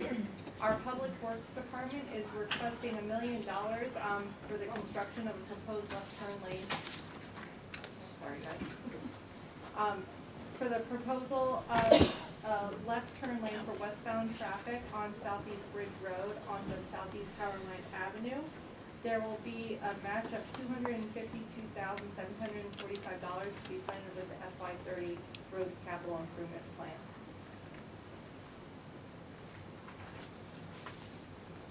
Item number 2 is permission to accept the local agency program supplemental agreement number 1 for the State Road 714 Southeast Monterey Road and County Road A1A multimodal pathway project. This is an amendment to the agreement to reduce the grant award and corresponding match requirement to reconcile to the bid. There's no additional funds required, and this will just assist with the construction of the sidewalk on Southeast Monterey Road. And because every dollar counts in Martin County, item number 3 is a budget resolution to amend the Surfing's Evolution and Preservation Foundation grant in the amount of $24.09 to assist with the ocean rescue equipment based on grant revenues we received in FY25. Item number 4 is a budget resolution to amend the Florida EMS Trust Fund grant to allocate carryover dollars from the previous year. We're requesting a budget resolution to allocate $5,413.21 of remaining grant funds into the new fiscal year for the FY25 Florida Department of Health EMS Trust Fund grant for our fire rescue department that we get annually. And item number 5 is a request from the Sheriff's Office. They're requesting the amount of $41,695.26 from the law enforcement trust funds, which are earmarked for law enforcement purposes, for the payment of property taxes on forfeited real property. That was part of a court order. And per our fiscal policy, the Sheriff's Office just has to request these from you, and we will remit those to them. And that is all I have today. Questions for Ms. Murley? Commissioner Capps? Yes, I'd like to just highlight the very first grant application, which is permission to apply for a turn lane at Bridge Road and Powerline Avenue. And I just wanted to mention that this is wonderful news for the people who live on Powerline and on 138th Street and Kitchen Creek Road, those areas back in there. This is really a hazardous condition that those folks have had to endure all of these years. And we want to give a good shout out to our highly skilled grant application staff members who just do a great job in finding grants for us. I'm always amazed at what you guys can dig up for our county's benefit. So we really look forward to this, and hopefully we'll be successful in getting that grant. Commissioner Vargas? Yes, a couple of questions, Ms. Merle. Sure. On number 2, I had a question. You eliminated $285,585. Why did you received extra funds? Is that what I'm So the understanding? bid came in less than the original estimate, so when FDOT reconciles their grant award with the bid, they reduce their grant award and the corresponding match that we're required to give Okay, so those funds go back to, to the roads capital program. so that stays Yes. with us. Okay. The other thing is the surfing's evolution. Yes. What is that? If you recall, a couple meetings ago, it was Ian is, I think his name, that was for the purchase of the mannequins for the Ocean Rescue Right. Division. Right. So we had leftover $24.09 that I have to allocate so they can spend it. So you're giving back for a mannequin or something, or a Yes, piece to of a go mannequin? towards the mannequin. Fingers, okay.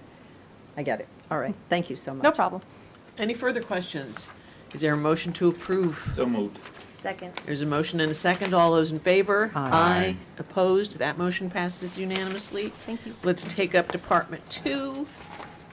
Contracts that meet the threshold for board approval of $1 million or more. Ms. Brotherton, good morning. So I have 2 items for your consideration today. Again, Christy Brotherton, Chief Procurement Officer. The first contract is a continuing services agreement for specialized geospatial and coastal surveying services. This contract has a maximum not to exceed value of $1,500,000 and a maximum not to exceed term of 5 years.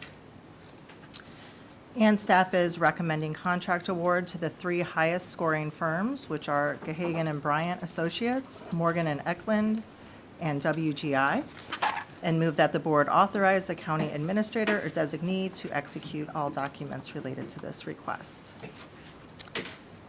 Next up, we have a contract change order for our fire rescue facility design public safety training complex.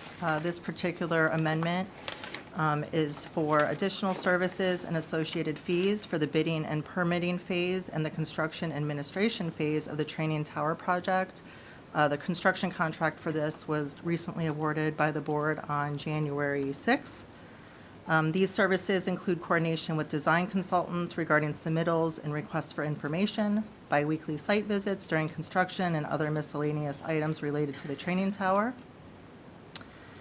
And staff is recommending approval of Amendment 2 to REG Architects in the amount of $102,850 and move that the board authorize the county administrator or designee to execute all documents related to this request. And that concludes this item. Questions from Ms. Brotherton? Yeah, I have questions about this. It looks like the total budget for this project is $18,214,000.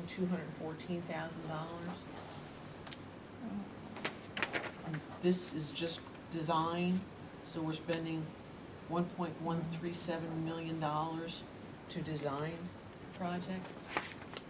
This was a 3-part design contract, but this particular amendment is just to add construction administration services on for the construction to support the training tower.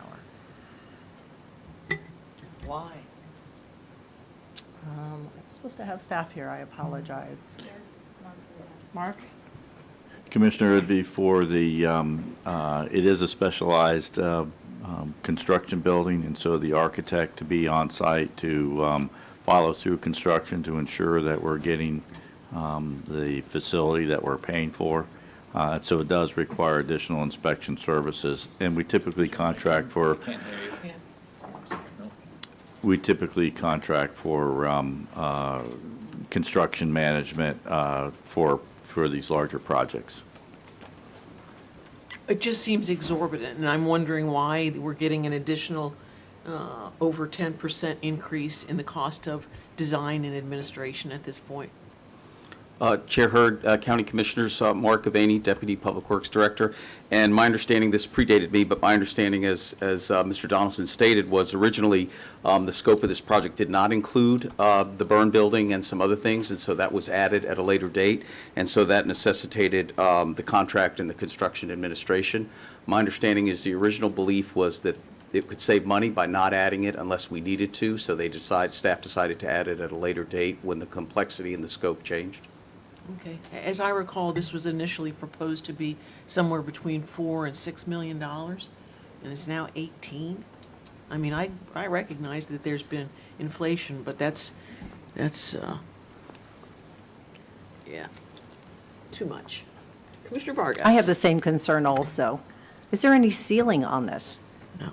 Because these costs will spiral. You know, good management is able to stay within budget and cut the budget too. That's good management. Anybody can spend money. And I know this predates you, so I'm not pinning it on you, but you're aware of this. And everybody else who was here on this commission also. I mean, this is your job to do this. We can't just keep spending because we didn't put something in there. Where's the cap? Where are the parameters? Where are the boundaries for this? We're spending other people's money. I keep saying this. We're spending other people's money, and this is reckless. This is reckless. And I agree with Chair Hurd about her deep concerns. And I have the same concerns also.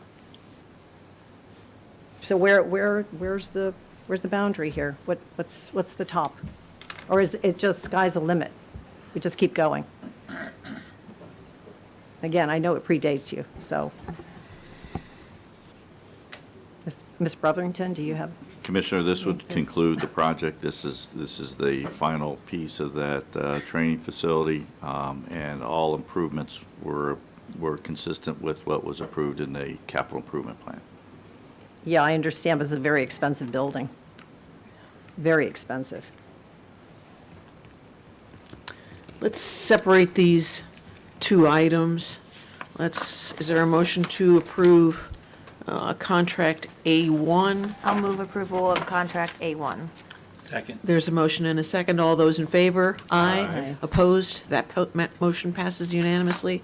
And is there a motion to approve contract B1? I'll move approval of contract B1. Second. There's a motion and a second. All those in favor? Aye. Opposed? Opposed. That motion passes 3-2 with Commissioners Vargas and Hurd dissenting. Thank you. Thank you. Thank you. We will now take a break. We'll come back and take up Department 3 and the discussion on the Sewell's Point septic to sewer conversion.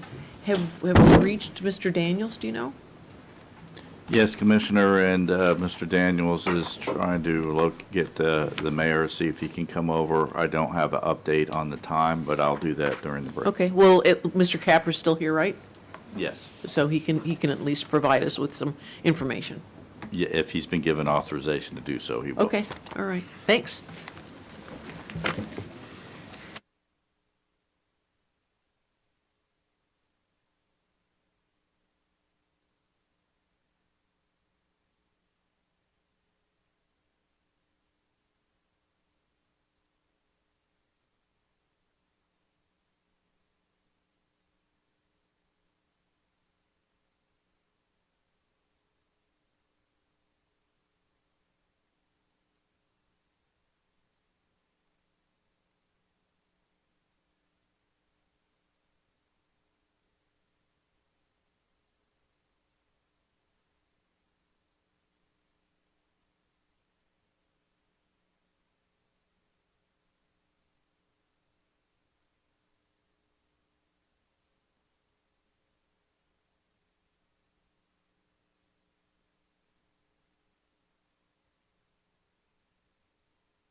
Could mess that up. We are back taking up Department 3, which is a presentation on household hazardous waste and hazmobile services. Take it away. Thank you. Good morning, Commissioners. Good morning. It's always a pleasure to be here and present. We wanted to give you an update. We're a little bit late.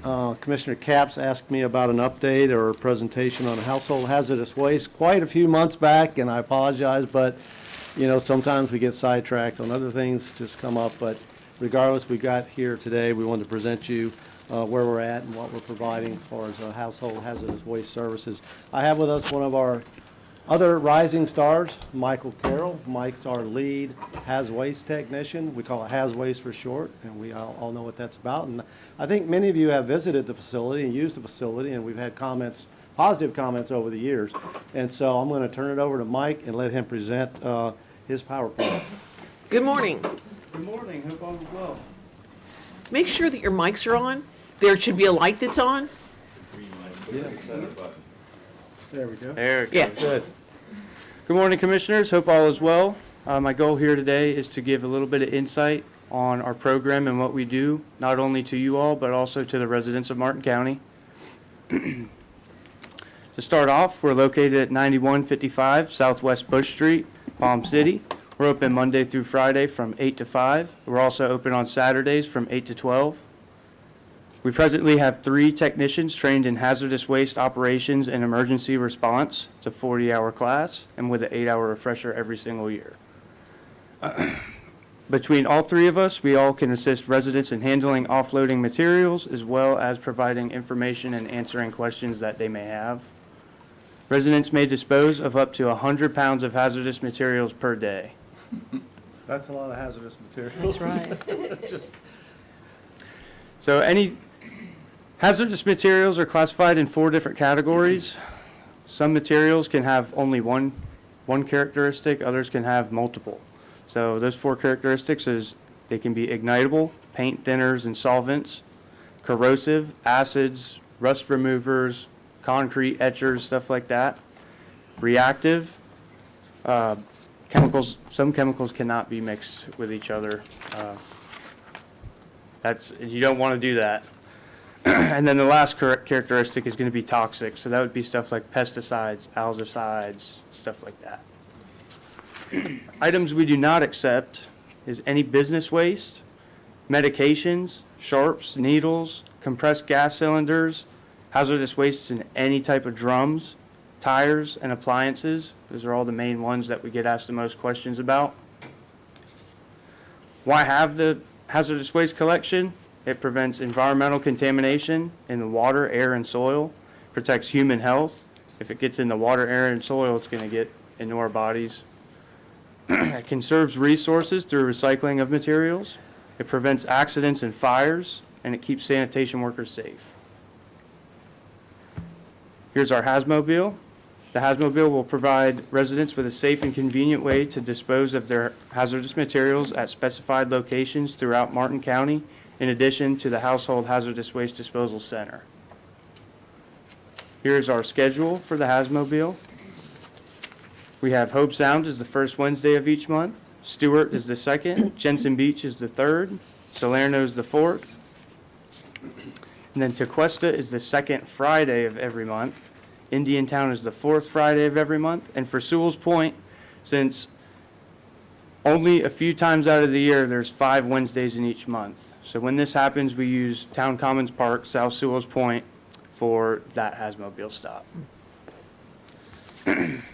Hazardous waste collected in 2025.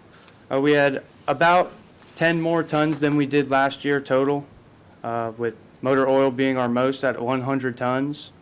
We have household chemicals and pesticides. We got 25 tons, almost 20 tons of electronics, 26.2 tons of aerosol cans and light bulbs, 15.75 for batteries, and 1.8 tons of used cooking oil. This gives us a total of 189.25 total tons collected for 2025. To put that into perspective, that's about a fully loaded Boeing 757 aircraft worth of hazardous materials. Flying out of So here. you don't want that going into our ground, water, or air. All right. Any questions?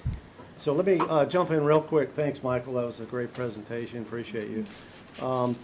Talk about some improvements you've made over the last year, a couple of years. I know regarding fluorescent bulbs, how we process those long tube, the 4-foot and 8-foot fluorescent bulbs. We've improved that process, and also on fire extinguishers, how we handle fire extinguishers, if you would. Yeah, so for our fluorescent light bulbs, we have it's called a bulb crusher 3.0. And it's basically a long tube where you slide the tubes of light bulbs down into it. And inside there's a chain that spins, and it breaks and crushes up that light bulb. All the materials will fall into a drum, and then the gases, they contain mercury. They get filtered out through 3 different filters on the machine. So then once that is filled up, we seal the drum off, and it gets sent off to a vendor. And then for our fire extinguishers,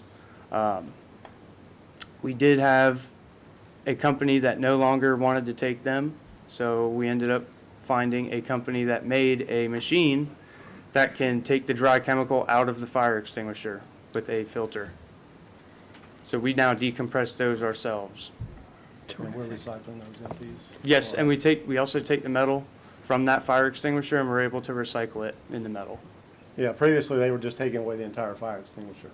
And now we empty it, we decant it, remove all the material, and then we can recycle the steel. Martin County's such an innovator, aren't we? Commissioner Hetherington? Yes. So there was a presentation recently on the lithium batteries and how dangerous they are as far as starting fires. You take those and then the lithium batteries? Absolutely. Things that are in the EV bikes and the chargers, the scooters, and how are those processed? So whenever we get these lithium batteries, they're getting a lot more popular with all the new electronic transportation and scooters, stuff like that. But what we do with them is we tape off the connectors and we store them in boxes. And then once we have enough to send out, we have a vendor, they're certified in handling them. They come out, they pick them up. We don't get many damaged batteries, thankfully. And we are trained to handle them if something was to ever occur, but I doubt it. We're very safe with the batteries. So along those lines with the lithium batteries, they are a fire hazard, as we know. I've seen even the small ones, like the AA's. If you take that apart, you cut the casing off, you peel off the aluminum, it's like aluminum foil, then it'll roll out into a flat piece of like foil. You lay that in a dish of water, it'll start sparking. You're giving instructions on how to do it. I'm giving you instructions on what not to do with the lithium battery. But anyway, it just starts sparking, then all of a sudden it's just a catastrophic explosion of fire. It's just really incredible to see it just on that level. Now you have to say, don't try this at home. Right, right. We should have a whole presentation just on lithium batteries, because talking to the fire chief yesterday, he was saying they're seeing more and more garage fires from these lithium batteries being stored, and the more prevalence of them on the scooters and the bikes. So it'd be nice to educate. I didn't realize how much of a fire hazard they were until at the state of county, we had that presentation. Yeah, one of my understandings on that, as far as a recharger, if you have to replace a recharger, you need to buy original equipment manufacturer, or, when you buy a cheap out or a knockoff or something, I've heard there's some issues with some of those lower cost that could be fire hazards as well. But yeah, if a lithium battery comes in contact with metal, and you and that it bridges the 2 electrodes on there, it's going to cause a fire. And we've had. We couldn't determine the cause, but the last couple of years, we've had 2 fires, one in the recycling section and one in the trash, outdoor, our side of C&D, just, regular trash. And it caused some damage, so it is a hazard for sure. But we can do that. Thank you. Commissioner Capps? Wonder if you could expand just a little bit. First of all, great presentation, and I was so impressed with my visit to your facility there at the landfill with Sam Emerson, who took me there when I was a commissioner-elect before I was actually sworn in. And it was a great tour. And I was amazed at how many different kinds of things you collect there and dispose of there. But I was wondering, first of all, if you could explain a little more about what lithium batteries are, how small they are, and like give some more examples of the kinds of things that people should not be just throwing in the trash. First, that's much appreciated, thank you. And a lot of people don't realize that there's lithium batteries in just about anything now. I mean, all of our phones have lithium batteries in it. The moment that you throw that away, or you put it in a trash can, or sometimes they end up in recycle bins, they can get damaged, and damage to lithium batteries will potentially cause a fire. Hearing aid batteries, power tool batteries, all the way up to now cars have lithium batteries in it. So they make them in all shapes, all sizes, and now we're starting to see a lot more of the bigger ones. Yeah, typically any battery that's rechargeable is, you can consider it hazardous. It's lithium. And with water, when it drops in water, you may have heard of some the EVs in some areas are in flooding situations in streets where a car, an EV goes into water, it's submerged or partially submerged underneath. It's a very catastrophic fire explosion. And of course, fire rescue can probably report more detail on those situations, but. Good. I remember talking to some people at the Solid Waste Authority in Palm Beach County when we toured this solid waste facility with Treasure Coast Regional Planning Council several months ago, and they were talking about the trash trucks when they're picking up trash. If there's a fire in one of those, they have to immediately eject everything out of the trash truck right on the highway because it'll burn up the truck. I thought that was interesting to, kind of illustrate the severity of the problem when there is one of these fires. What about the volume of residents that you have circulating through your place there at the landfill? It's picked up a lot within the last few years. I would say anywhere from 30 to 60 people a day will show up to our main facility throughout the week. And then our Hazmobile is very popular. We usually get at least 50 people a day coming out to the Hazmobile. Wow, that's Yes. fantastic. Good. Well, good job. Thank you. Commissioner Campy. Thank you very much. I have been a big fan of your operation. I think, like Commissioner Hurd said, we're very fortunate to have it in our community because a lot of counties don't have this, and then it leaves people to collect tons of cans and pesticides and half-used bottles of paint and things that they keep in the corner of their garage because they don't know what to do with it, or worse, they throw them away into the regular trash. And I remember many years ago, a garbage man sanitation worker was killed because as they were compacting the truck, he was standing there and he compressed a thing of acid or some kind of caustic chemical and it burned him and he was killed. So it's beyond like, oh, it's an inconvenience, I'll put it in a black garbage bag and I'll tuck it into my garbage and magically it'll disappear. So the more that we have an opportunity to present what you're doing, what the county is doing, the Hazmobile is excellent because a lot of people don't have the ability to come to beautiful Palm City to drop it off. But I think it's also important, like you said, a lot of computer monitors that no longer work, flat screen TVs that no longer work.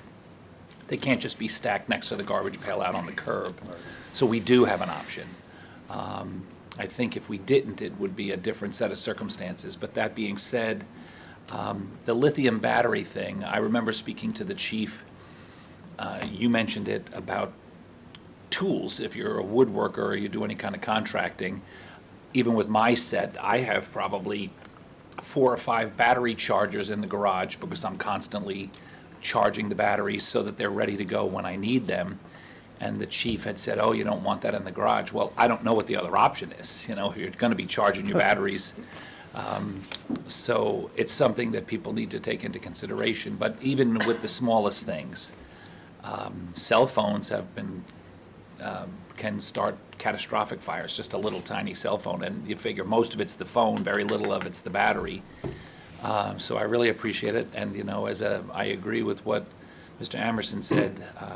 You're a young, new employee, but I thought you did an excellent job. You felt very comfortable speaking to us. Some people get nervous.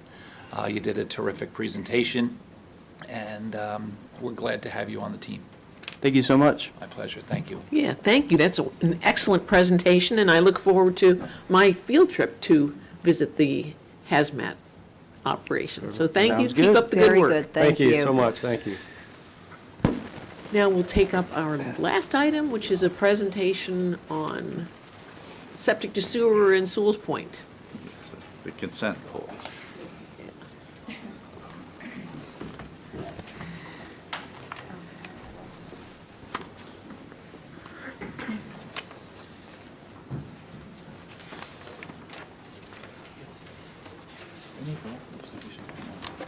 Good morning.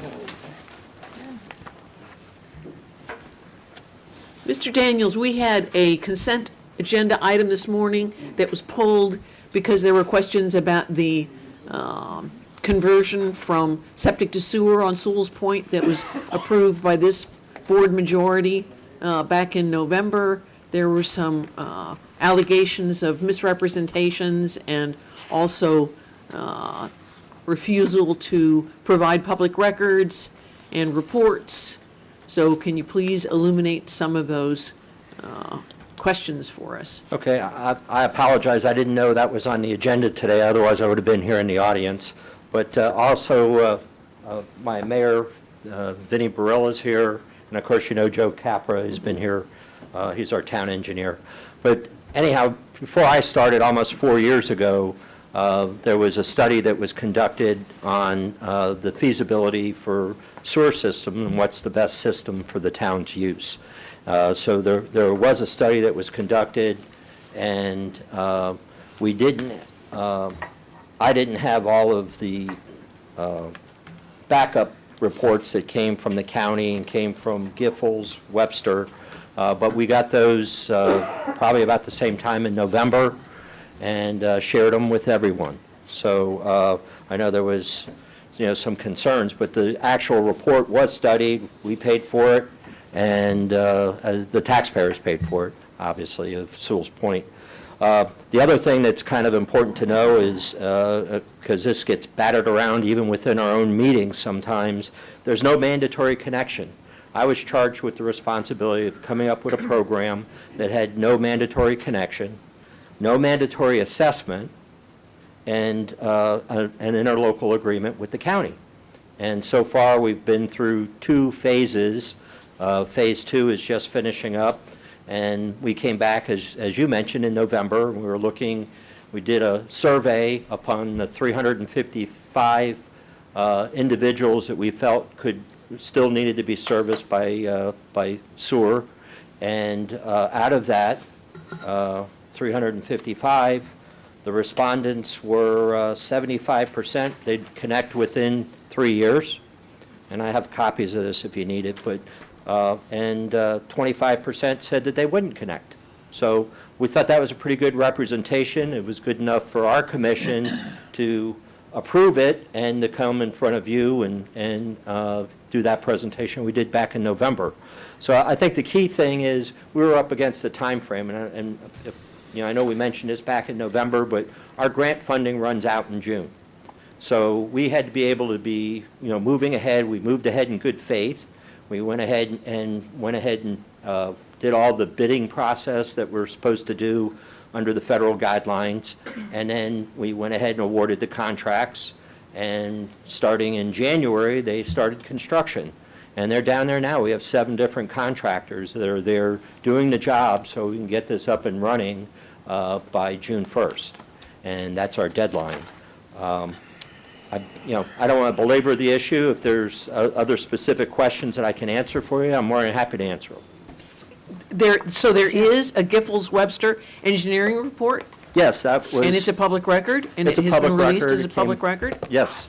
And what were the conclusions of the Giffords-Webster engineering report? It was just backup material that CapTech used in doing their report. I guess my understanding, and I don't, I wasn't here when this was done, but I think they did some work for the county, so they had more up-to-date pricing, and that information was utilized in the CapTech report.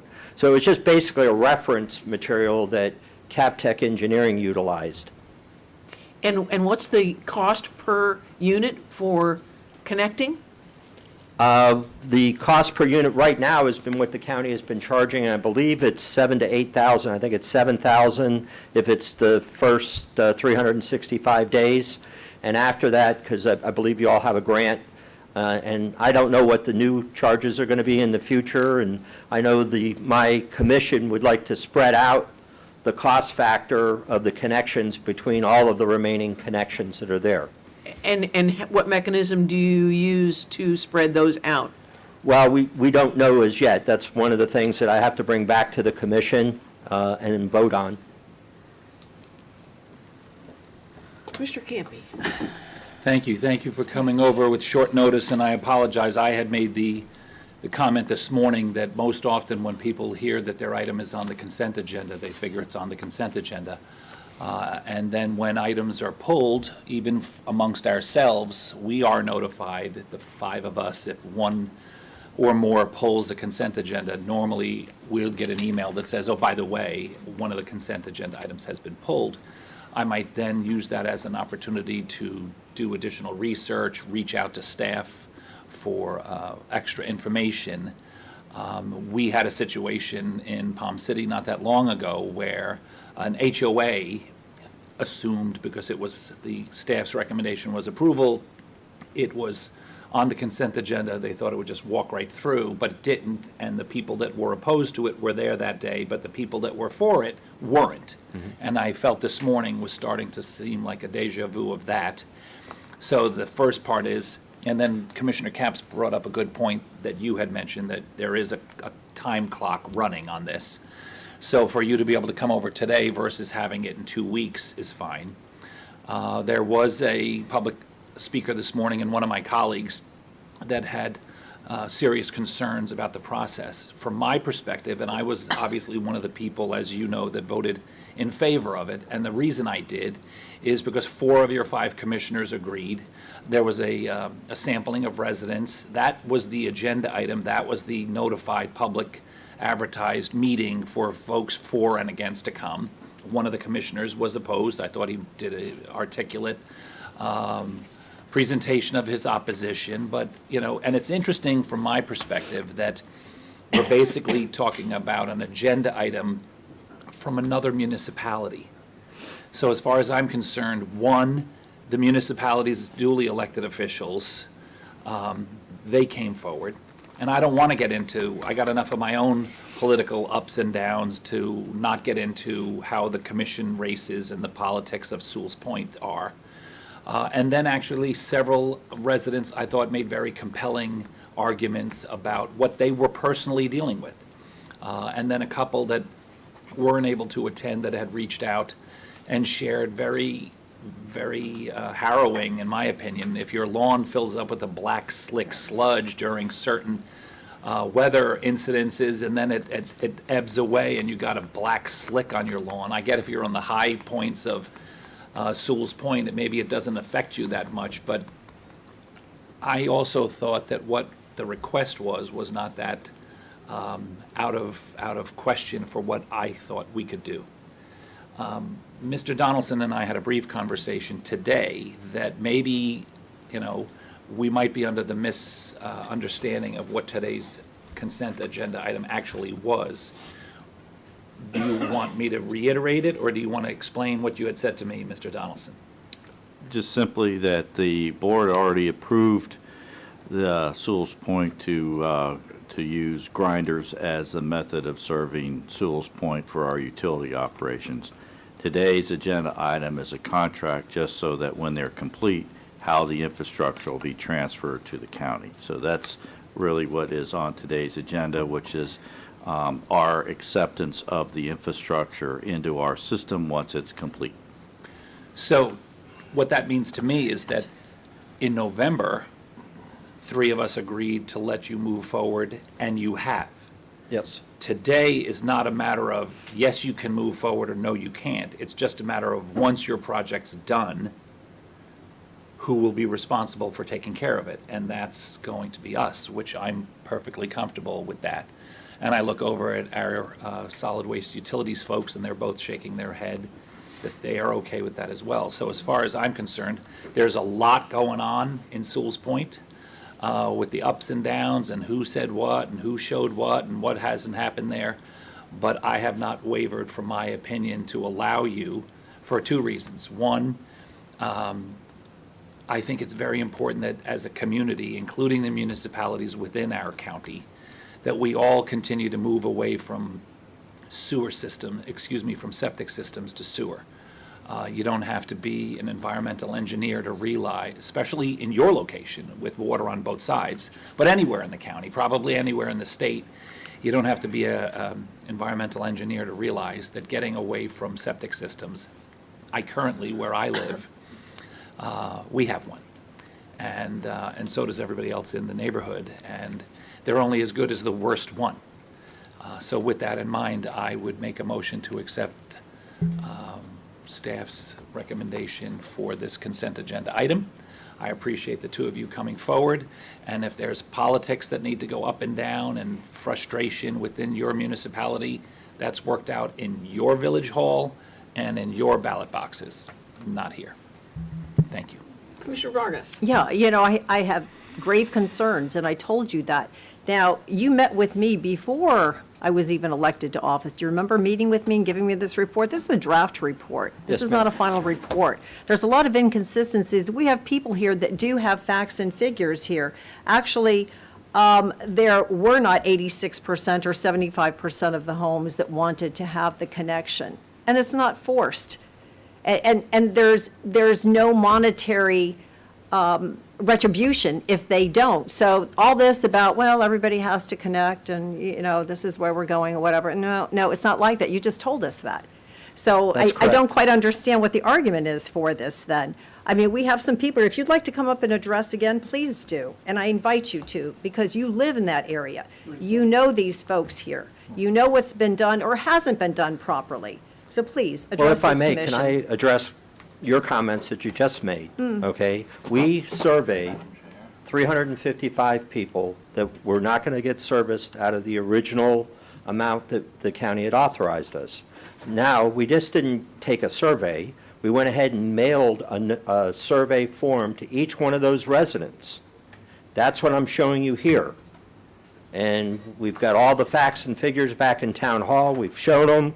We've also, I have maps here showing exactly the green ones, the red ones that weren't going to connect.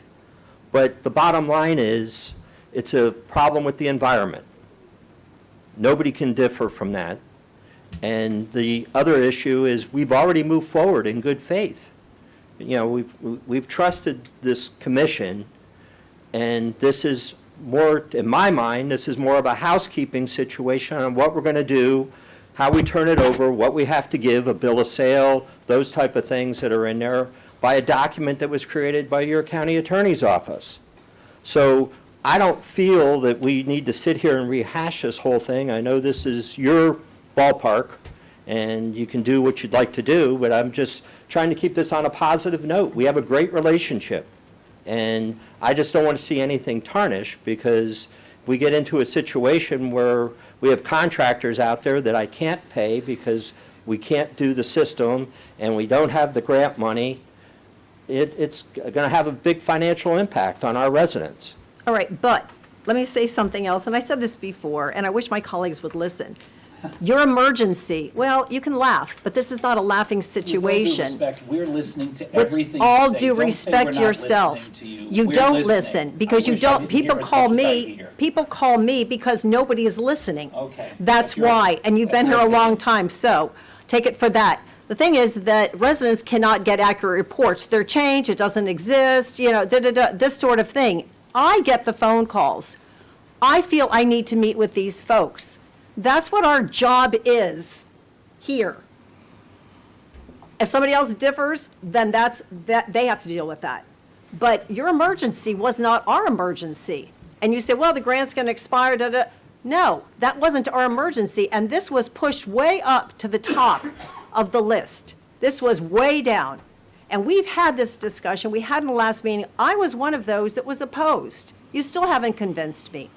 Mr. Capra, you haven't produced the reports that were requested. I mean, it's been really squirrely. So we have somebody here who took her time to come out and speak and does have facts also. May I The truth interject is something not about here. Giffords-Webster? He implied that it was. Ma'am, you cannot speak unless called to by the chair, And so also, Ms. please. Leonard, I'm sorry, but we only allow you to speak once on an agenda item. Commissioner Campy. Yes. With all due, see, I'm not going to sink down. The only comment I had, the only reason I said anything is when one of my colleagues says, I wish my colleagues would listen, assuming that we're not listening. Now, we can disagree and have differences of opinions, but of course we are listening to each other. That was my only point.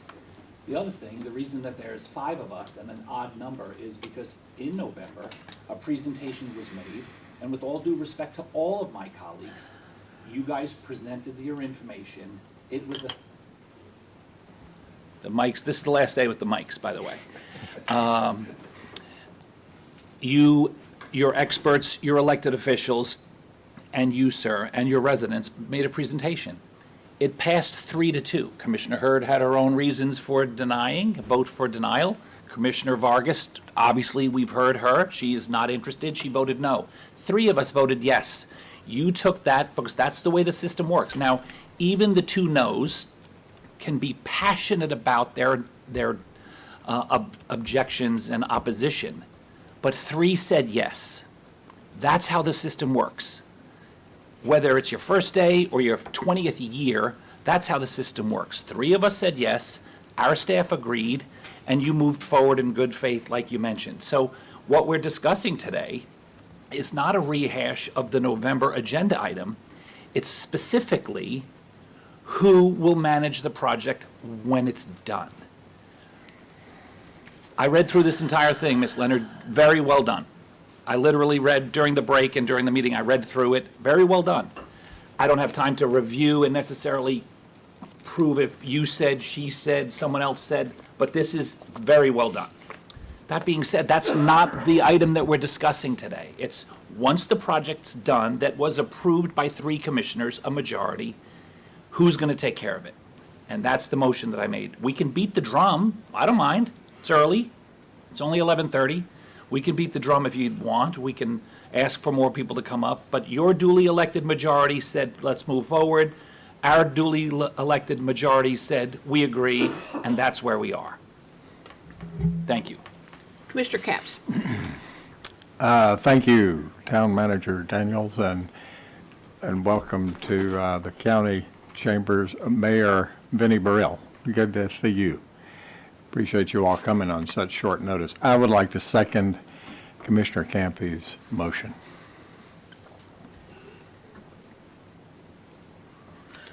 Yeah, so this also was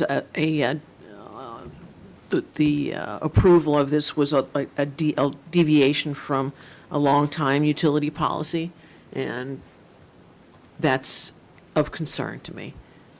Which the policy, it was not subjective. There was a reason why we didn't allow grinder systems in some places, and why we didn't allow vacuum systems in some places. And this deviated from that. And our utility department did not recommend approval of that deviation. Mr. Capra, there's a claim that there were, a survey was sent to 336 residents of South Sewell's Point asking them what interest they had in converting. And the allegation is that you said that 86% wanted sewers, but only 118 people responded and only 86 residents wanted sewers, not 86%. because those 86 residents would comprise only 25% of the 336 surveyed. Can you respond to that?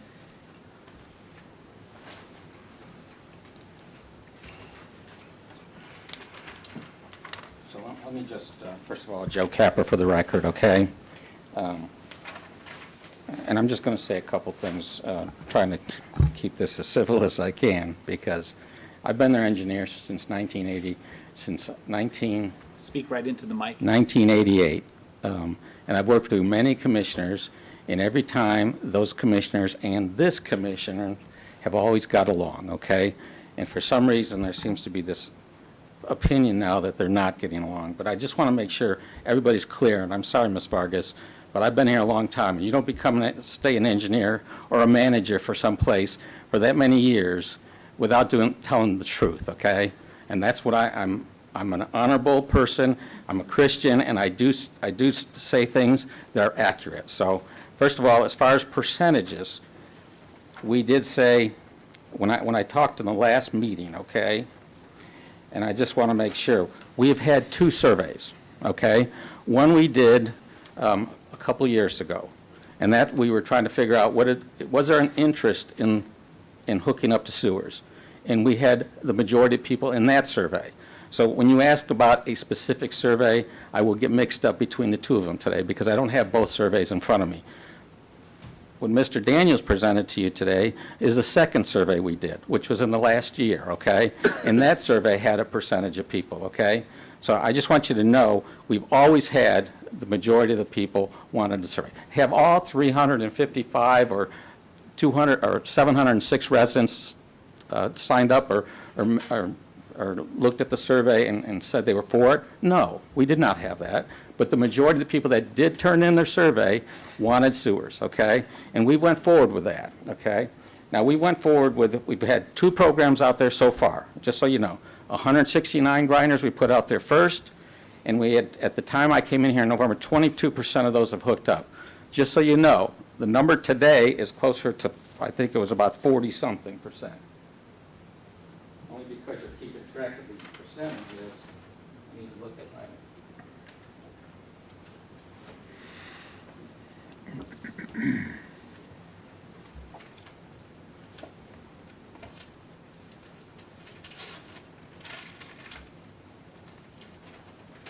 69 out of 171 have hooked up or hooking up. That's 40%, okay? That's today's numbers, okay?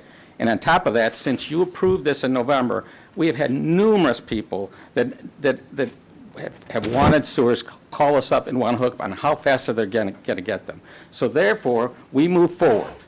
And so at the time you approved it in November, we had to design the project, we had to permit the project, we had to bid the project, everything that's required for any project just like this. And we bid the project, we've had numerous bids. There's, again, 7 contracts out there underway right now by 5 different contractors. If you've been to Sewell's Point, you know that's kind of a miracle. We've never had that much infrastructure underway at one time. We have about $10 million worth of work that has to be done between January and June, okay? And a majority of that is sewers, okay? The majority of it is sewers. The other part of that, and 50% of that, maybe less than 50%, is to install a resiliency retrofit for stormwater, which raises the road. And the last time we were here, we showed you a picture of the slime that Commissioner Campy was talking about in the area of the, I think that was the, let's see, we've had Riverview. I just want to make sure I get the right numbers for you, okay? Of the Riverview subdivision, okay? And it happens all the time, and we have that. So that's being fixed also while we're talking about this in the next phase of the resiliency thing. So we have, again, multiple contractors working to get all this stuff installed so we can utilize the grant funds we have, okay? We've made a huge impact on raising roads, correcting flooding, and getting sewers in the town, okay?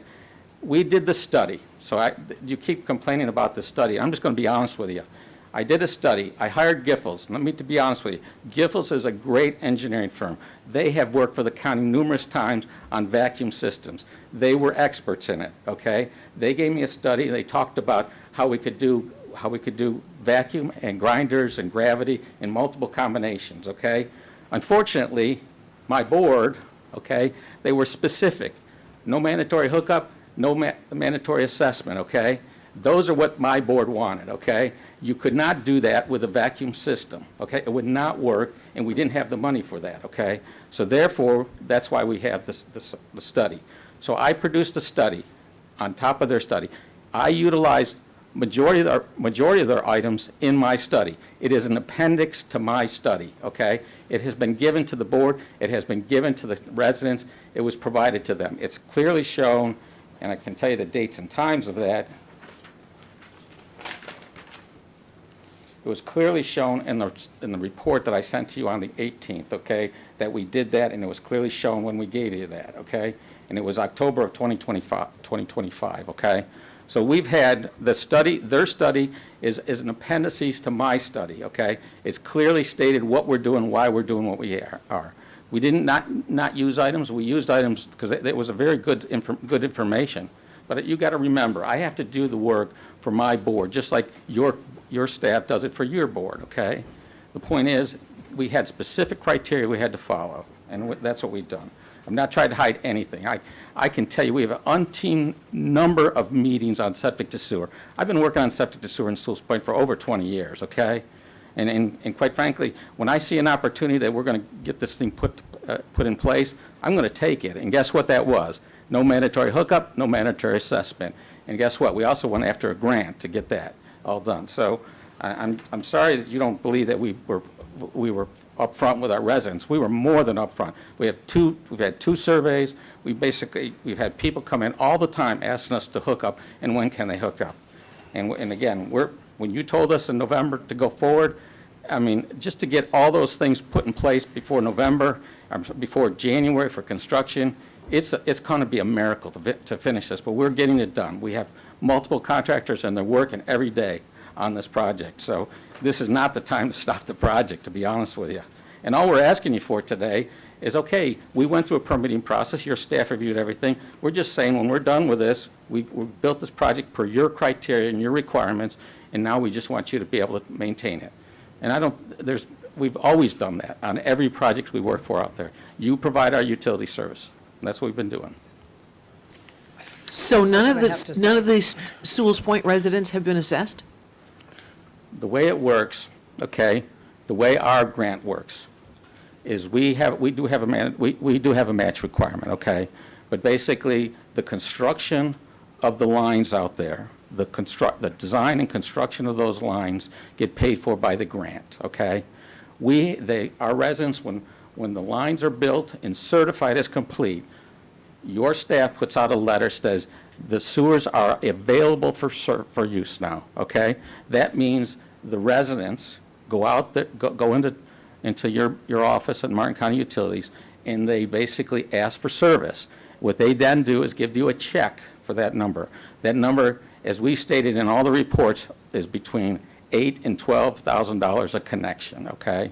So they're either paying you, they may be paying you $7,000 because you have a grant that allows an incentive to hook up, okay, which is $1,000, or basically they pay $8,000, and some people have two sewers, okay? So they pay more, okay? But the idea is their assessment is really a connection fee. It's not an assessment, it's a connection fee that they pay to Martin County Utilities to hook up. You guys go out there, you lay out where the grinder is going to be placed, where the lines will be placed on their property, and they pay you to go do it. It's a great program. It's great for our residents. It's great for all the county residents, the way that Sam and his team has set it up, okay? And that's what they're doing. They pay, and you guys go hook them up. And that's a connection fee is what it technically is. There is no assessment. It's a connection fee. And you've asked us to go to gravity. We've been talking about grinders. We made one subdivision, which is in the projects we're working on, one of the 7 contracts, to line the gravity sewer lines, and the second part of that is to put in a lift station. We are doing that at the same time. That'll be ready at the same time in June, like all the rest of the projects are. Any further questions? Nope, I've said what I've had to say. Would anyone from the public who hasn't addressed us like to address us on this matter? Seeing none, there is a motion and a second on the floor. All those in favor? Aye. Opposed? Opposed. That motion passes 3-2 with Commissioners Vargas and Hurd dissenting. Thank you. We've now reached the end of our meeting. There's one 505 request to speak form, and that's from Frank McChrystal.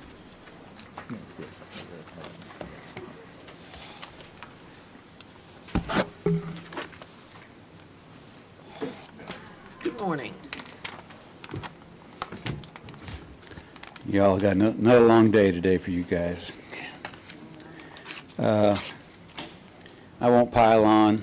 I'll save my dirty details on Witham Field for another 3 minutes. I'm here today to appeal to your emotions and maybe your heart. There will always be an insatiable market for new jet hangar space at Witham. And I'm asking you to work for all the people, not just the finest of people. Please do what you can in the future to maintain, I guess it's still 32% of airport proper property that does not facilitate putting jets in the sky. Please make sure everyone knows you feel the same as I do, that we should preserve that manufacturing and county operations and other things that don't put jets in the sky at Witham Field. Specifically, and most importantly, the buffer of trees and vegetation that is directly northwest of runway 725 that buffers the entire neighborhood on that side and the YMCA from the airport.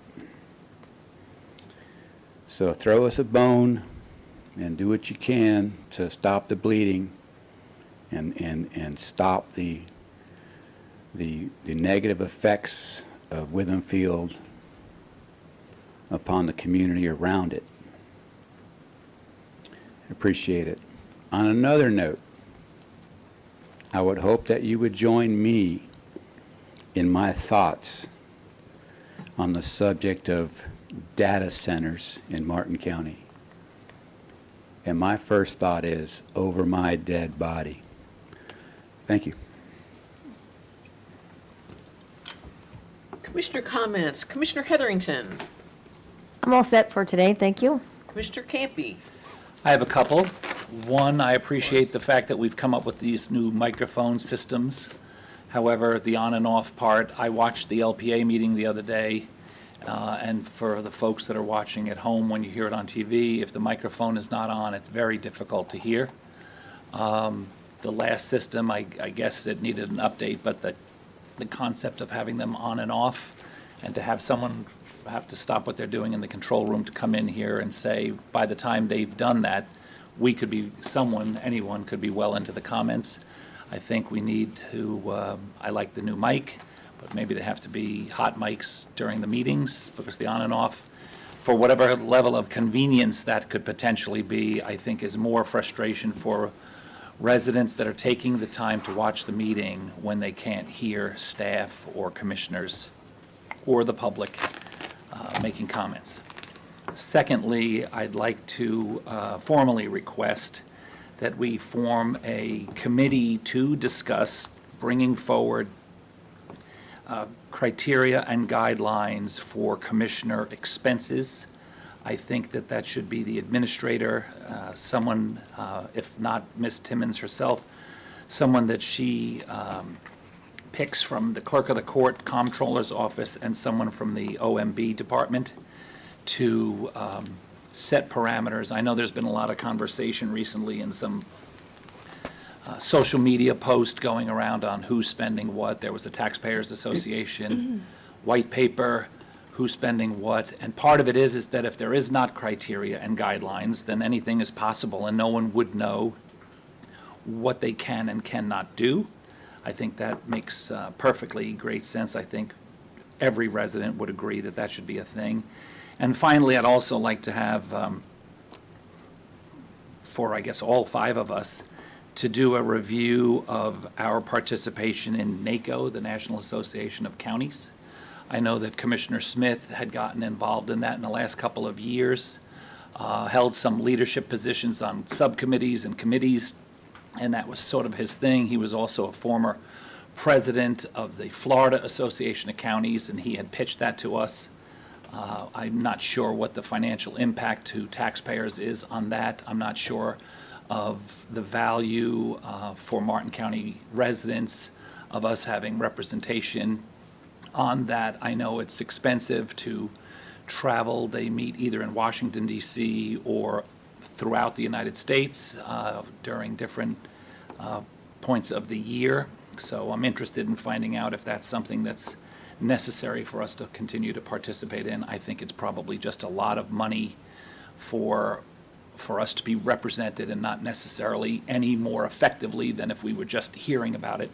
I agree how important Florida Association of Counties organization is and other organizations, but NACO, to have a commissioner, any one of us traveling all over the country to go to those meetings, to sit in the meetings, is probably, in my opinion, not necessary. So I'd like to see a financial recap of what that costs. Thank you. Any agreement or objection to Commissioner Campy's suggestions? Yes, I have an objection to that because Commissioner Campy is never in the office, so he's not working the position. I'm a voting delegate for National Association of Counties. It's extremely critical right now that we are involved. If you're not in the office, and other commissioners may choose not to be in the office at all, except showing up for the 2 meetings every month, and that's pretty much the way it is. So, he's got his opinion, she's got her opinion, but again, if we are not involved, we have no say in anything. So, you have to make your own decision. You want to work this position and earn your salary, work it. But don't be critical of others that are doing that from the get-go. But that's what a real businesswoman does, too. Commissioner Capps, any opinion? The motion, I believe, is just for us to do a study of costs and things at this point, right? So I'll just wait to comment after we hear what is presented to us at a later date. Right. I think that's perfectly reasonable. Commissioner Heatherington? Yep, I agree on hearing the information. Okay. Commissioner Campy? Just as a very brief follow-up, I never mentioned any commissioners' names. I only asked our staff to create guidelines for commissioner expenses because I hear repeatedly that we are stewards of the commissioner tax dollars. And if there is nothing to worry about and nothing to be concerned with, let's put it out there. The transparency and protecting taxpayer dollars is important. These were 2 separate issues. One is that no matter what the expenses are of commissioners, it never really was an issue until recently that there seems to be some runaway expenses. So I didn't disparage anyone. I didn't mention anyone. I specifically asked our staff to create guidelines through a committee of the people that are involved in our finances. That's it. The NACO situation, which the only commissioner I mentioned was Commissioner Smith, and why we ended up that. It's a relatively new thing. And I only asked for a review of what that cost. If we look and we see that it doesn't add up to be a lot of money, then so be it. Then we can continue to do that. And then to get into, who's in the office versus not in the office, I've been elected 4 times and been here a long time, and the people will decide if they think I'm doing the right job. And sitting in the office doesn't necessarily mean you're doing the job, because it's a big county and there's lots of people to meet, and I will put my calendar up against anyone's calendar. This is obviously something that I hold very important, and the majority of the people in each of my 4 elections felt the same way. I welcome you, Commissioner Vargas, here. I have respect for your election victory. I am interested in hearing about your worldly experiences and your life experience and your professional experience. I think you bring a very interesting perspective to the five of us. And you've heard me say many times, there's a reason there's five of us, so that all of us can bring our opinions. Commissioner Hurd and I have disagreed and agreed on numerous occasions over the years. Same with my friend Commissioner Hetherington and with Commissioner Capps here now as well. I'm happy that you're here. I appreciate the job that you're doing. We're focusing on finances, which you beat the drum for the hardest. And then we all have difference of opinions. I will try very, very hard not to disrespect you, but we're all humans. And so I've been up here long enough to know how to get along with my colleagues. Thank you. Commissioner Vargas? Yeah, I'm not one of those that goes along to get along, okay, and repays favors. I don't do that. I don't sit in the office. I'm working my position. And I don't appreciate the lectures. You need to stop it now. They're not lectures. They're lectures. Okay. You don't have the criteria or the experience or the know-how to be asserting your opinion and talking on and on and on. I've heard complaints about that. The disrespect you have shown me is abhorrent. I know you're still grieving over the results of the election of '24, but it's time to move on. Not grieving And I over mean, it. you know, do what you have to do to pacify whatever your fury is inside. By the way, our health insurance has a mental health component. You might want to look into it. I'm very, very disappointed in you, Mr. Ciampi. I really am. And you know what? My expenses are in line, sir. Yours may not be. So it'd be interesting. We'll find out. Yes, we will. Commissioner Capps? Nothing to say here. I'm good. Funny to say. Mr. Donaldson? I have a flag. Thank you. Oh, excellent. Finally. Yes, so we can. Yeah. We got it? Yeah. So here's our flag. Oh. For our centennial flag. Put it in front of the chair a little bit. Yes. Yeah. And I'm sure we get an image that we can post on in front of our meeting, so we can show what the centennial flag looks like, so we can, We should put a flag behind I was us. gonna say. Yeah. Yep. we'll find an appropriate place for it. Okay. Thank you. I'm not sure I agree with that, but that's okay. Ms. Elder? I had one more thing, was that we have a few of our centennial books, and the class of our Martin Cares class, if it's all right with you, we could hand out a few to those that are in the current class. We can't give it to every class, but since they're here, part of that their timing, if it's all right with you, we'll give some out to them. That's good that you bring that up. We did produce a book celebrating the centennial, and it's excellent.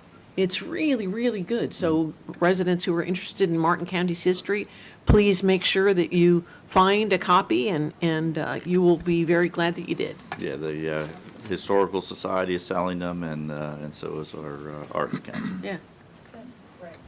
Ms. Elder? We are adjourned. Thank you.